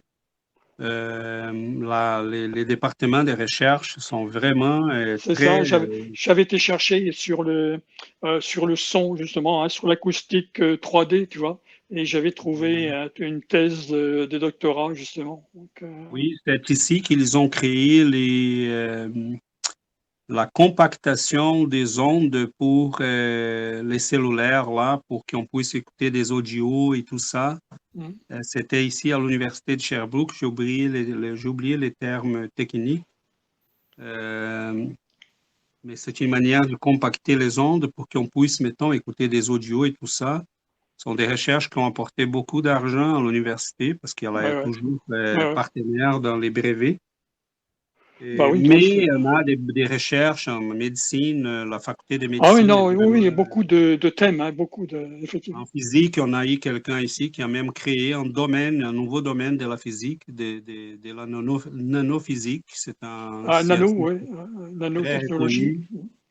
Et doucement, mais tu vois, Daniel, on a plusieurs de ces recherches qui sont toujours, même en santé, en psychologie, on va compter combien de fois une personne va clignoter si elle est angoissée, mais on ne va jamais se poser la question pourquoi est-elle angoissée?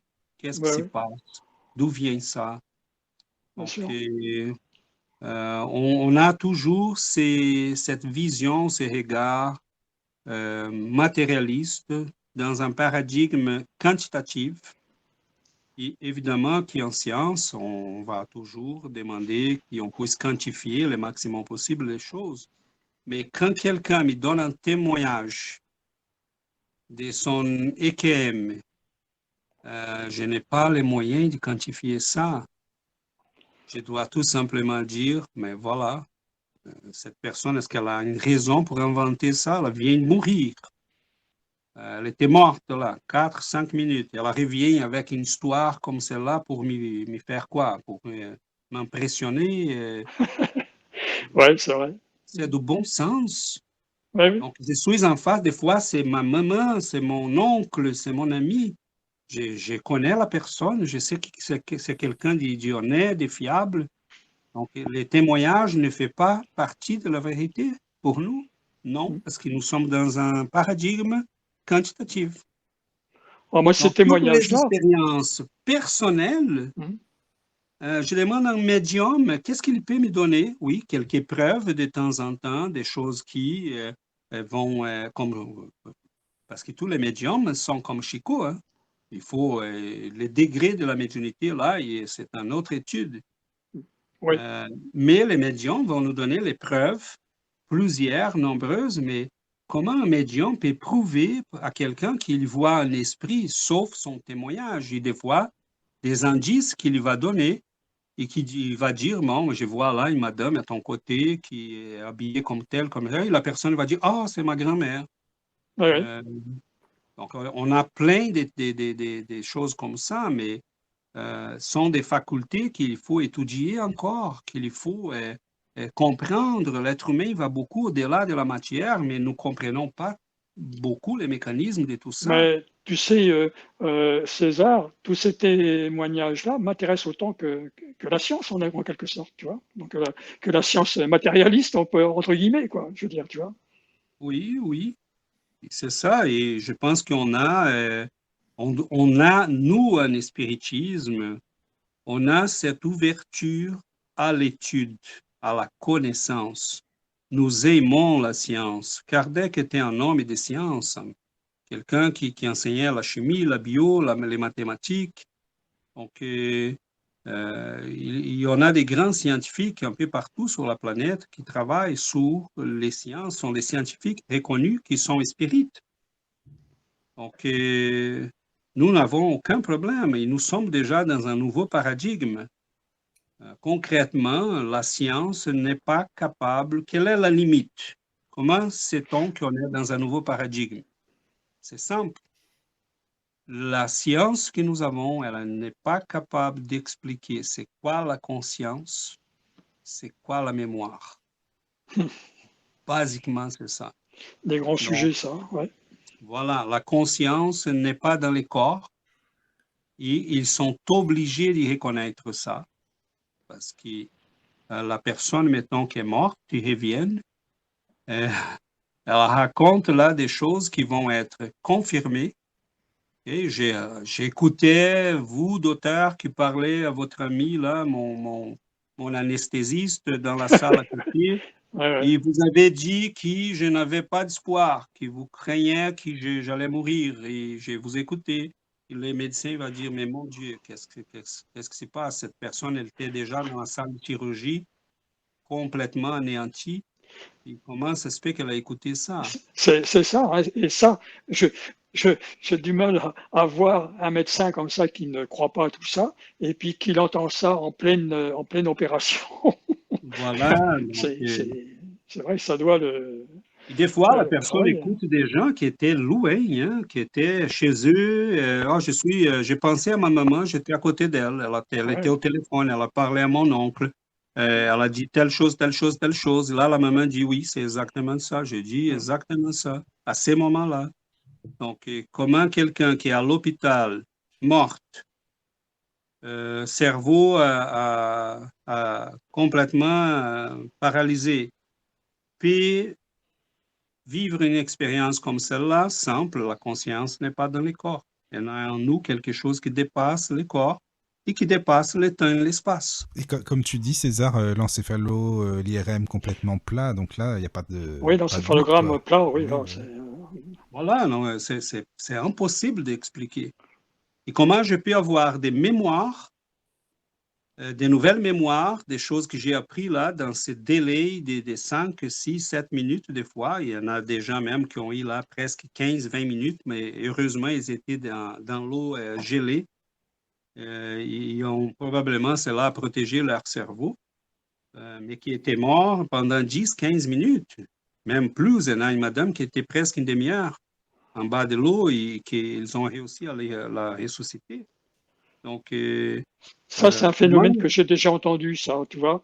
Oui, Quelqu'un qui reste quand même pas mal de temps dans l'eau comme ça, et puis la survie, elle vit plus longtemps, en fait, quelque sorte. On oui, arrive parce que à le réanimer, hein. Alors que ça va si elle était, protéger. oui, une protection, voilà, c'est comme si elle était protégée. Et puis, alors que si elle avait la même chose en dehors de l'eau, ça C'est vraiment pour des serait vrais. morte. Ouais. Donc, on a tous ces cas-là. Et écoute, je n'ai pas besoin des 5000 cas on a plus que ça présentement. J'ai besoin d'un cas. Un de ces cas-là, ça nous met déjà en question toute notre science. Je n'ai pas besoin de 5000. Pour changer un paradigme, il suffit de trouver un événement qui contrarie ces paradigmes. Oui, c'est ça. Il suffit de contrarier au moins une fois. Donc, Et c'est fini. Là, c'est fini. Il faut changer. Donc, on est en face des choses qui sont quand même, il faut qu'on commence à y réfléchir parce on s'était habitué à répéter des choses. Dans les universités, c'est d'une tristesse épouvantable.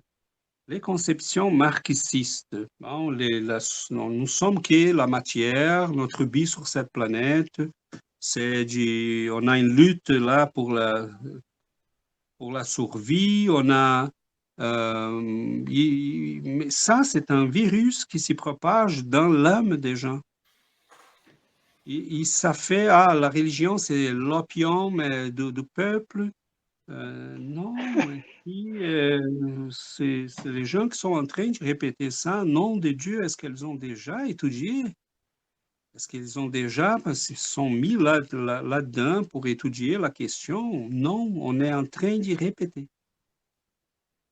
César, excuse-moi, c'est qu'il y a un truc que moi je trouve contradictoire, c'est que tu vois, les gens, on dirait qu'ils sont de moins en moins ou dans la religion ou quoi, mais plus matérialistes. Et d'un autre côté, t'en as plein quand même qui sont, non pas dans la religion, mais dans des spiritualités un peu bizarroïdes, New Age, un peu tout et rien. Donc je trouve pas que c'est mieux non plus, tu vois ce que je veux dire? C'est un peu... tout est mélangé, quoi, tu vois ce que je veux dire? C'est un peu... La voilà, quoi. question, c'est mieux que d'être athée matérialiste, Ah oui, mais évidemment, oui. Ça, c'est sûr. C'est sûr. la question qui se pose, en fait, Michael, c'est en quoi cette spiritualité-là a des impacts sur ma vie? En quoi elle change ma vie? Ouais, mais je pense que c'est plutôt le fun, tu vois ce que je veux dire? Allez, on fait un peu de Oui, méditation, oui. on fait un peu de ci, un peu de ça. Moi, je le vois plus comme ça, comme un passer du temps, quoi, tu vois? ouais, Et c'est c'est pour ça, une dérive de la spiritualité, en fait. Ouais, je sais pas, c'est... Moi, tout j'ai à du fait. mal, je t'avoue, avec ça, mais bon, après, Bah, il voilà. n'y a qu'à voir le docteur Charbonnier, hein. Enfin, moi, je trouve qu'il a quand même dérivé, hein. Donc, enfin, je sais pas, vous connaissez ou pas? Oui, C'est oui, enfin, moi je celui, connais, bien sûr. Ouais. c'est celui qui parle des EKM. Oui, oui, donc Ça, c'était je ne sais pas, par contre. un anesthésiste, donc réanimateur. Et puis bon, on l'a connu, Michael et moi, lorsqu'il était venu une fois à une radio. Hein, donc il avait commencé comment dirais-je, à se rendre compte qu'il avait des témoignages comme ça de personnes qui racontaient des tas de choses là, au niveau NDE, quoi. Bon, après, il n'a Il a pas vécu les bien mêmes, hein, suivi. oui. Oui, oui, oui, oui, oui, il me semble qu'il avait En vécu une sauvant fois. quelqu'un, Ouais. il a vu quelque chose, en fait. Enfin, Mhm. il s'est passé quelque chose de Ouais, mais alors, spécial. par contre, là où lui, il a dérivé, Ouais. il est tombé avec quelqu'un qui a fait jouer le côté financier aussi. Hein, Ah, moi, je c'est pense que toujours. c'est plutôt ça qui a. Mhm. Tu vois, moi, je pense que c'est plutôt ça. Mais je pense en tant que médecin réanimateur, je pense pas qu'il ait beaucoup dérivé en lui-même dans ce sens-là, tu vois. Bon, maintenant, alors, après, c'est une autre histoire, cette histoire financière comment dirais-je, de faire des séances avec 150 personnes, là, etc. Bon, ça, c'est effectivement, ça, c'est. Oui, lors de croisières qui coûtent bien Voilà, cher. ça c'est toute une organisation gros sous, non, ça c'est moi non plus, Mais c'est ça qui discrédite aussi. C'est un ben oui, anesthésiste et puis il part dans le dans un autre spirituel domaine, et tout ça. ouais, Et puis il dérive comme ça, quoi. Donc, ouais. c'est pas crédible, quoi. Là, je suis d'accord avec toi, malheureusement pour lui, c'est vrai, ça décrédite par rapport à ce qu'il était réellement au début, hein, ça c'est vrai. C'est dommage, ça. Hein. Oui, oui, c'est dommage. Là, je suis d'accord avec toi. Bon, j'avais une interview, il y avait une émission de 2-3 heures avec lui. C'est vrai que c'était très, très intéressant. Alors, mais c'était ses C'est débuts. dommage. Hein, il commençait à faire connaître. Alors, lui, il a été rejeté par ses pairs. Hein, lui, Mhm. au début, c'est vrai. Il avait très, très bien expliqué. Voilà. C'est Et puis, dommage, bon, ça, parce que plusieurs vont toujours, les gens vont toujours, ça c'est le deuxième paradigme hein, dans lequel on est. Il faut que tout passe par l'argent. c'est ça. Donc, on va écrire des livres, on va faire des conférences, mais il faut me payer ces conférences-là. Ben oui. Euh, ici, je trouve ça difficile parce qu'il y a Alors, un côté missionnaire dans tout ça. Tu as déjà ta profession, tu es médecin, tu es reconnu, tu as un bon salaire, tu as une belle vie. Donc, je ne peux pas dire à la personne quoi faire, mais je pense qu'il perd une belle opportunité de faire un travail de grande beauté, missionnaire, qui va impacter l'humanité, mais qui, là, malheureusement, son dérive, ça va briser et ça va en fait impacter négativement tout ce qu'il dit parce que c'est dommage. Et oui, c'est vrai. c'est là qu'on comprend, mettons, des gens comme Chico qui ont bien compris qu'il a dévoué toute sa vie à ça, n'a jamais pris un sou. Parce Ouais, qu'il disait, dès que je le fasse, tout ce que j'ai ouais, écrit là dans ces livres n'aura pas je vais m'y mettre dans une condition des questionnements et des doutes par rapport à. Et il a gardé toujours là. Évidemment qu'une personne, hein, on a là, on sait que l'argent est nécessaire sur cette planète. Il faut payer là, et même une recherche, on a des fois besoin d'argent. Mais il y a les moyens. C'est dommage, surtout quand la personne n'a pas vraiment besoin, comme un médecin, mettons. Je vois là, j'ai commencé à recevoir des, des publicités de Mario Beauregard, des cours de méditation, Je dis, OK, bon, là, je commence à ne pas aimer tant que ça. C'est Et déjà si j'ai fait des éloges à lui jusqu'à présent, je reconnais Oui, son travail scientifique de belle qualité, mais là, je ne m'embarque pas parce c'est qu'il ça, quoi. C'est il n'est ça. pas un maître spirituel. Voilà, et c'est ça qu'il y en a plein qui se prennent pour des gourous, des maîtres spirituels maintenant. Voilà. C'est ça le problème. Et ils ont laissé là les terrains C'est ça. dans lesquels ils devraient ouvrir Mm. comme des scientifiques pour Oui, éclairer l'humanité. C'est une chose faire une conférence scientifique sur le sujet, une autre, s'y poser s'y mettre comme des gourous. oui, c'est ça, quoi. C'est ça. Donc là, non, pas question parce que je n'embarque pas. Donc, on a une question ici, Michael. qui est arrivé. La Ah, question super. était, je peux Ah, vas-y, la vas-y, poser? tu peux. C'est de qui? C'est Laurence, je pense. Ah, bonsoir, Giovanna me l'a Laurence. écrit, c'est D'accord. Laurence. Bonsoir, Laurence. Merci Bonsoir. Laurence de la question. Elle a dit, Ça, c'est une question résumée. Giovanna a résumé la question. Si ces jeunes hommes-là, qui étaient dans les textes, il était quelqu'un de croyant, pourquoi s'est-il suicidé? C'est clair la question? Oui. Oui, oui, c'est même très clair et je trouve que c'est une super S'il bonne était un question même. garçon, Oui. s'il était un garçon croyant, hein, pourquoi il s'était suicidé? Oui, très bonne. Et en fait, c'est assez. Si on regarde, faut jamais oublier qu'on parle d'un adolescent et qu'il y est dans une tension épouvantable entre deux choses extrêmement importantes pour lui, deux autorités extrêmement importantes pour lui. Il voulait valider, et qui valide les choses pour nous quand on est enfant ou adolescent? La famille, papa et maman. Voilà. Donc, est-ce que ce que j'ai écouté, papa, à l'école est vraiment ça? Et on dit non, c'est pas ça, c'est faux.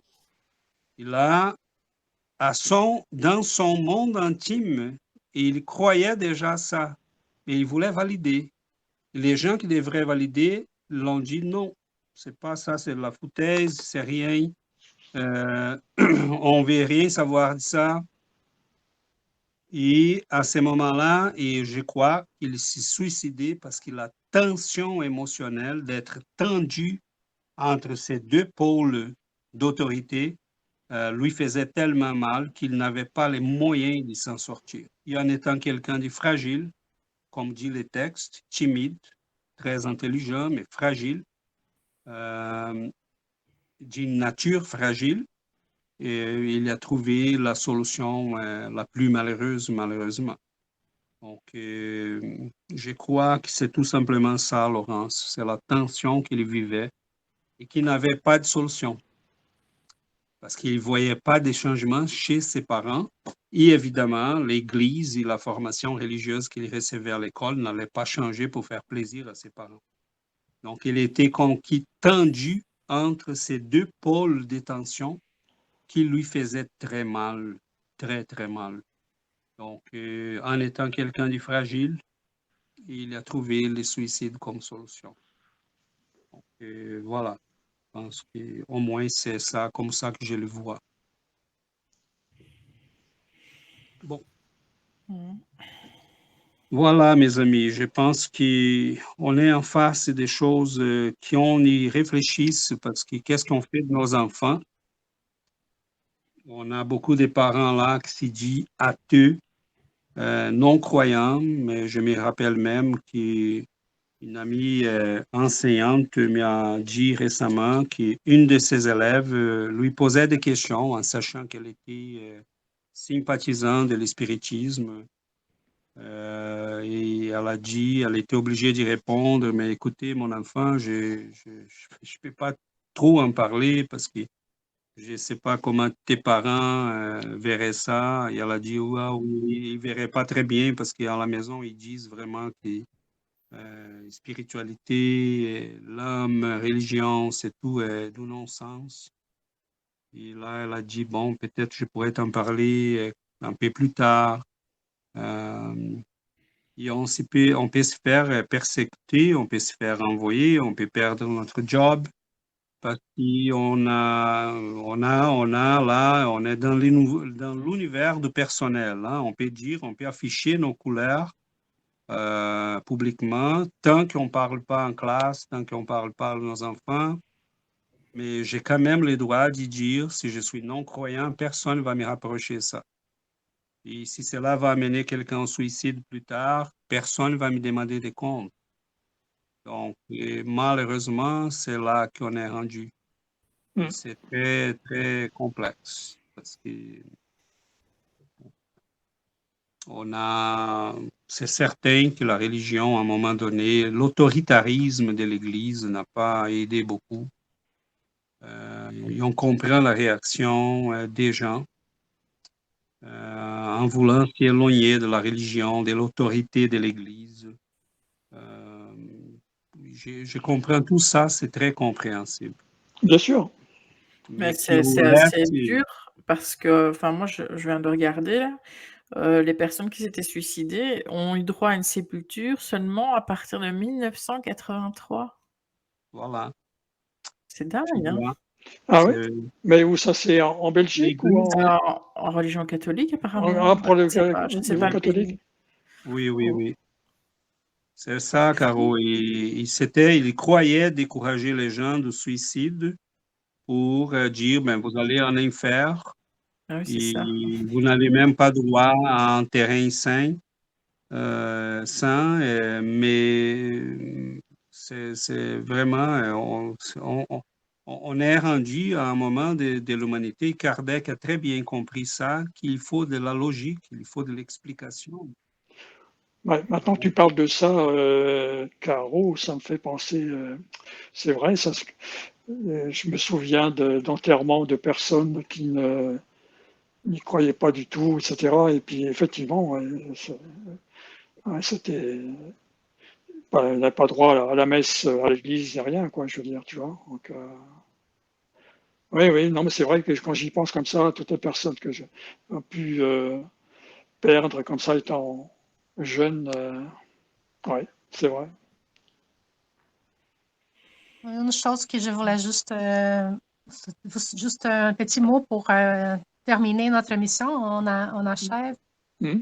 Mais là, on a beaucoup parlé des gens qui n'y croient à rien, qui sont matérialistes, les conséquences du matérialisme, les conséquences de nos croyances.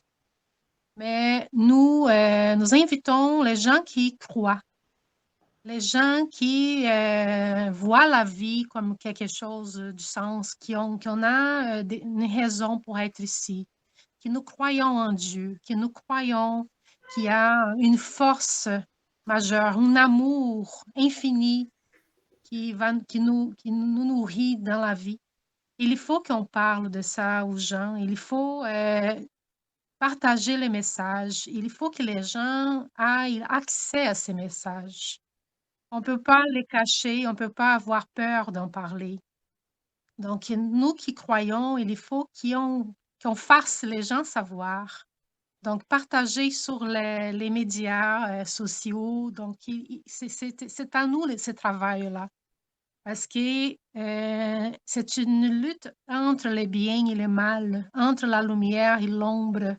Donc, si on veut que la lumière se fasse sur notre planète, sur notre vie, il faut qu'on fasse notre travail, qu'on partage le message du Christ, qu'on partage le message de la spiritualité, de l'immortalité de l'homme. Donc, c'est dans notre pouvoir de faire ça parce que nous croyons.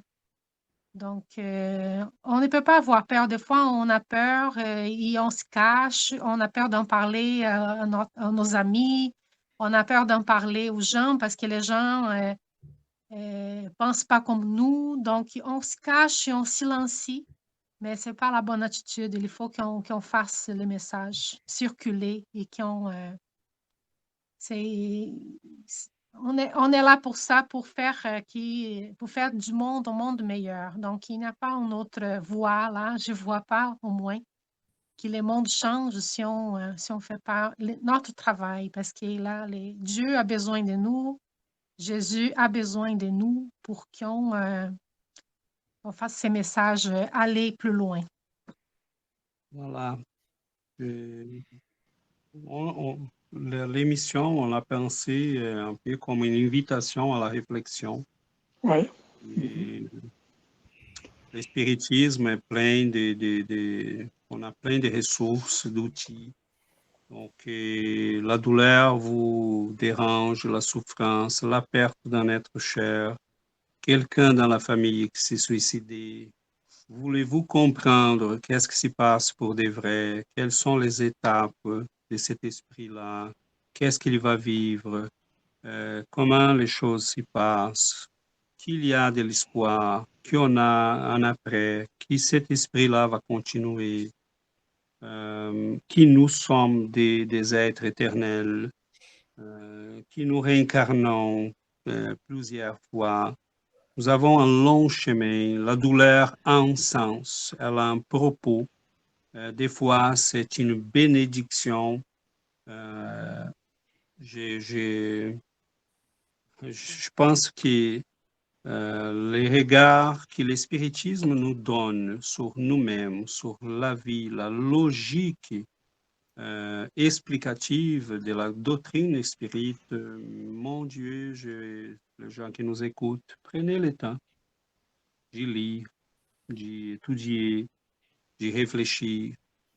On a beaucoup, et cela joint toutes les recherches les plus modernes dans l'interface science et spiritualité. Donc, tout ce que le spiritisme a dit dans ces 160 années n'est que confirmé de plus en plus, même par la science la plus dure, et on les voit chaque jour. Donc, cependant, la science va très lentement parce que selon les paradigmes actuels, les scientifiques essayent toujours de quantifier. Et on verra dans les recherches, c'est bien, je ne suis pas contre ça. Je pense que dans la mesure du possible, ils vont essayer d'y faire les choses à l'intérieur de ces paradigmes. Cependant, on va toujours faire des recherches, mettons, sur la prière et on va dire les données statistiques sont significatives. Donc, cela a un sens bien précis en recherche. Ça veut dire que les données ne peuvent pas être attribuées au hasard. Donc, il y a quelque chose là qu'il faut expliquer. Ils vont toujours dans ce sens. C'est bien, c'est correct. Mais on a la science va à son rythme, mais le spiritisme, si on lit Allan Kardec, Léon Denis, ils n'ont pas seulement compris la vérité, mais ils ont en tiré toutes les conclusions. Donc, oui, on réincarne. Puis, cela implique en quoi? Donc là, cela implique dans plusieurs choses. Et on va expliquer les maladies, les différences de personnalité, etc., etc. Donc, ils ont tiré les conclusions. La science est en train de chercher encore si la réincarnation existe. Donc, c'est pour ça qu'on dit, mais si vous allez attendre la science, ça va passer encore 300 ans. Oui. Parce que, oui, ils vont arriver, mais ils vont arriver à leur rythme. Et il faut aussi que quelqu'un arrive pour tirer les mêmes conclusions qu'Allan Kardec a tirées déjà à 160 années. Ça ne travaille pas à la même vitesse. Hein. Voilà, donc, tout simplement, on ne veut pas dévaloriser la science. Il a compris la réincarnation, mettons, et il a compris l'immortalité de l'homme, et il a en tiré toutes les conclusions. Si nous sommes immortels, cela implique en quoi? Il a tiré les conclusions. Donc, si nous avons déjà la conception de l'immortalité, bon, si on ne cherche pas les preuves dans les sciences scientifiques de la science moderne, mais on peut passer à l'étude de l'espiritisme et en profiter de tout ce qui est là, parce qu'il nous donne là plein de ressources pour vivre notre vie, pour éduquer nos enfants, pour faire face à la douleur, pour comprendre l'essence de la vie. Donc, voilà. Déjà au niveau de la conscience, surtout, c'est ça. Hein, donc, voilà, et Allan Kardec disait ça dès le départ, hein, la conscience, la mémoire, rien de tout ça. C'est là que la notion de périsprit va nous aider. Mais bon, on y reviendra, on a déjà touché à ça quelquefois. Oui. Mais voilà, on laisse la réflexion, on invite les gens qui puissent se joindre à nous dans cette réflexion sur nos croyances, nos conceptions de vie et sur les conséquences que cela peut avoir sur notre vie présente et future. Donc, voilà, je pense que... En tout cas, merci beaucoup. Merci beaucoup. Les amis. C'était Super. bien. Bisous à tous. Bisous. Bisous. À la semaine prochaine. Prochaine. Merci. Bientôt. Merci beaucoup. Entrez dans le monde du spiritisme et la philosophie spirit en compagnie de Giovanna, Caroline et César en direct sur la radio du Lotus.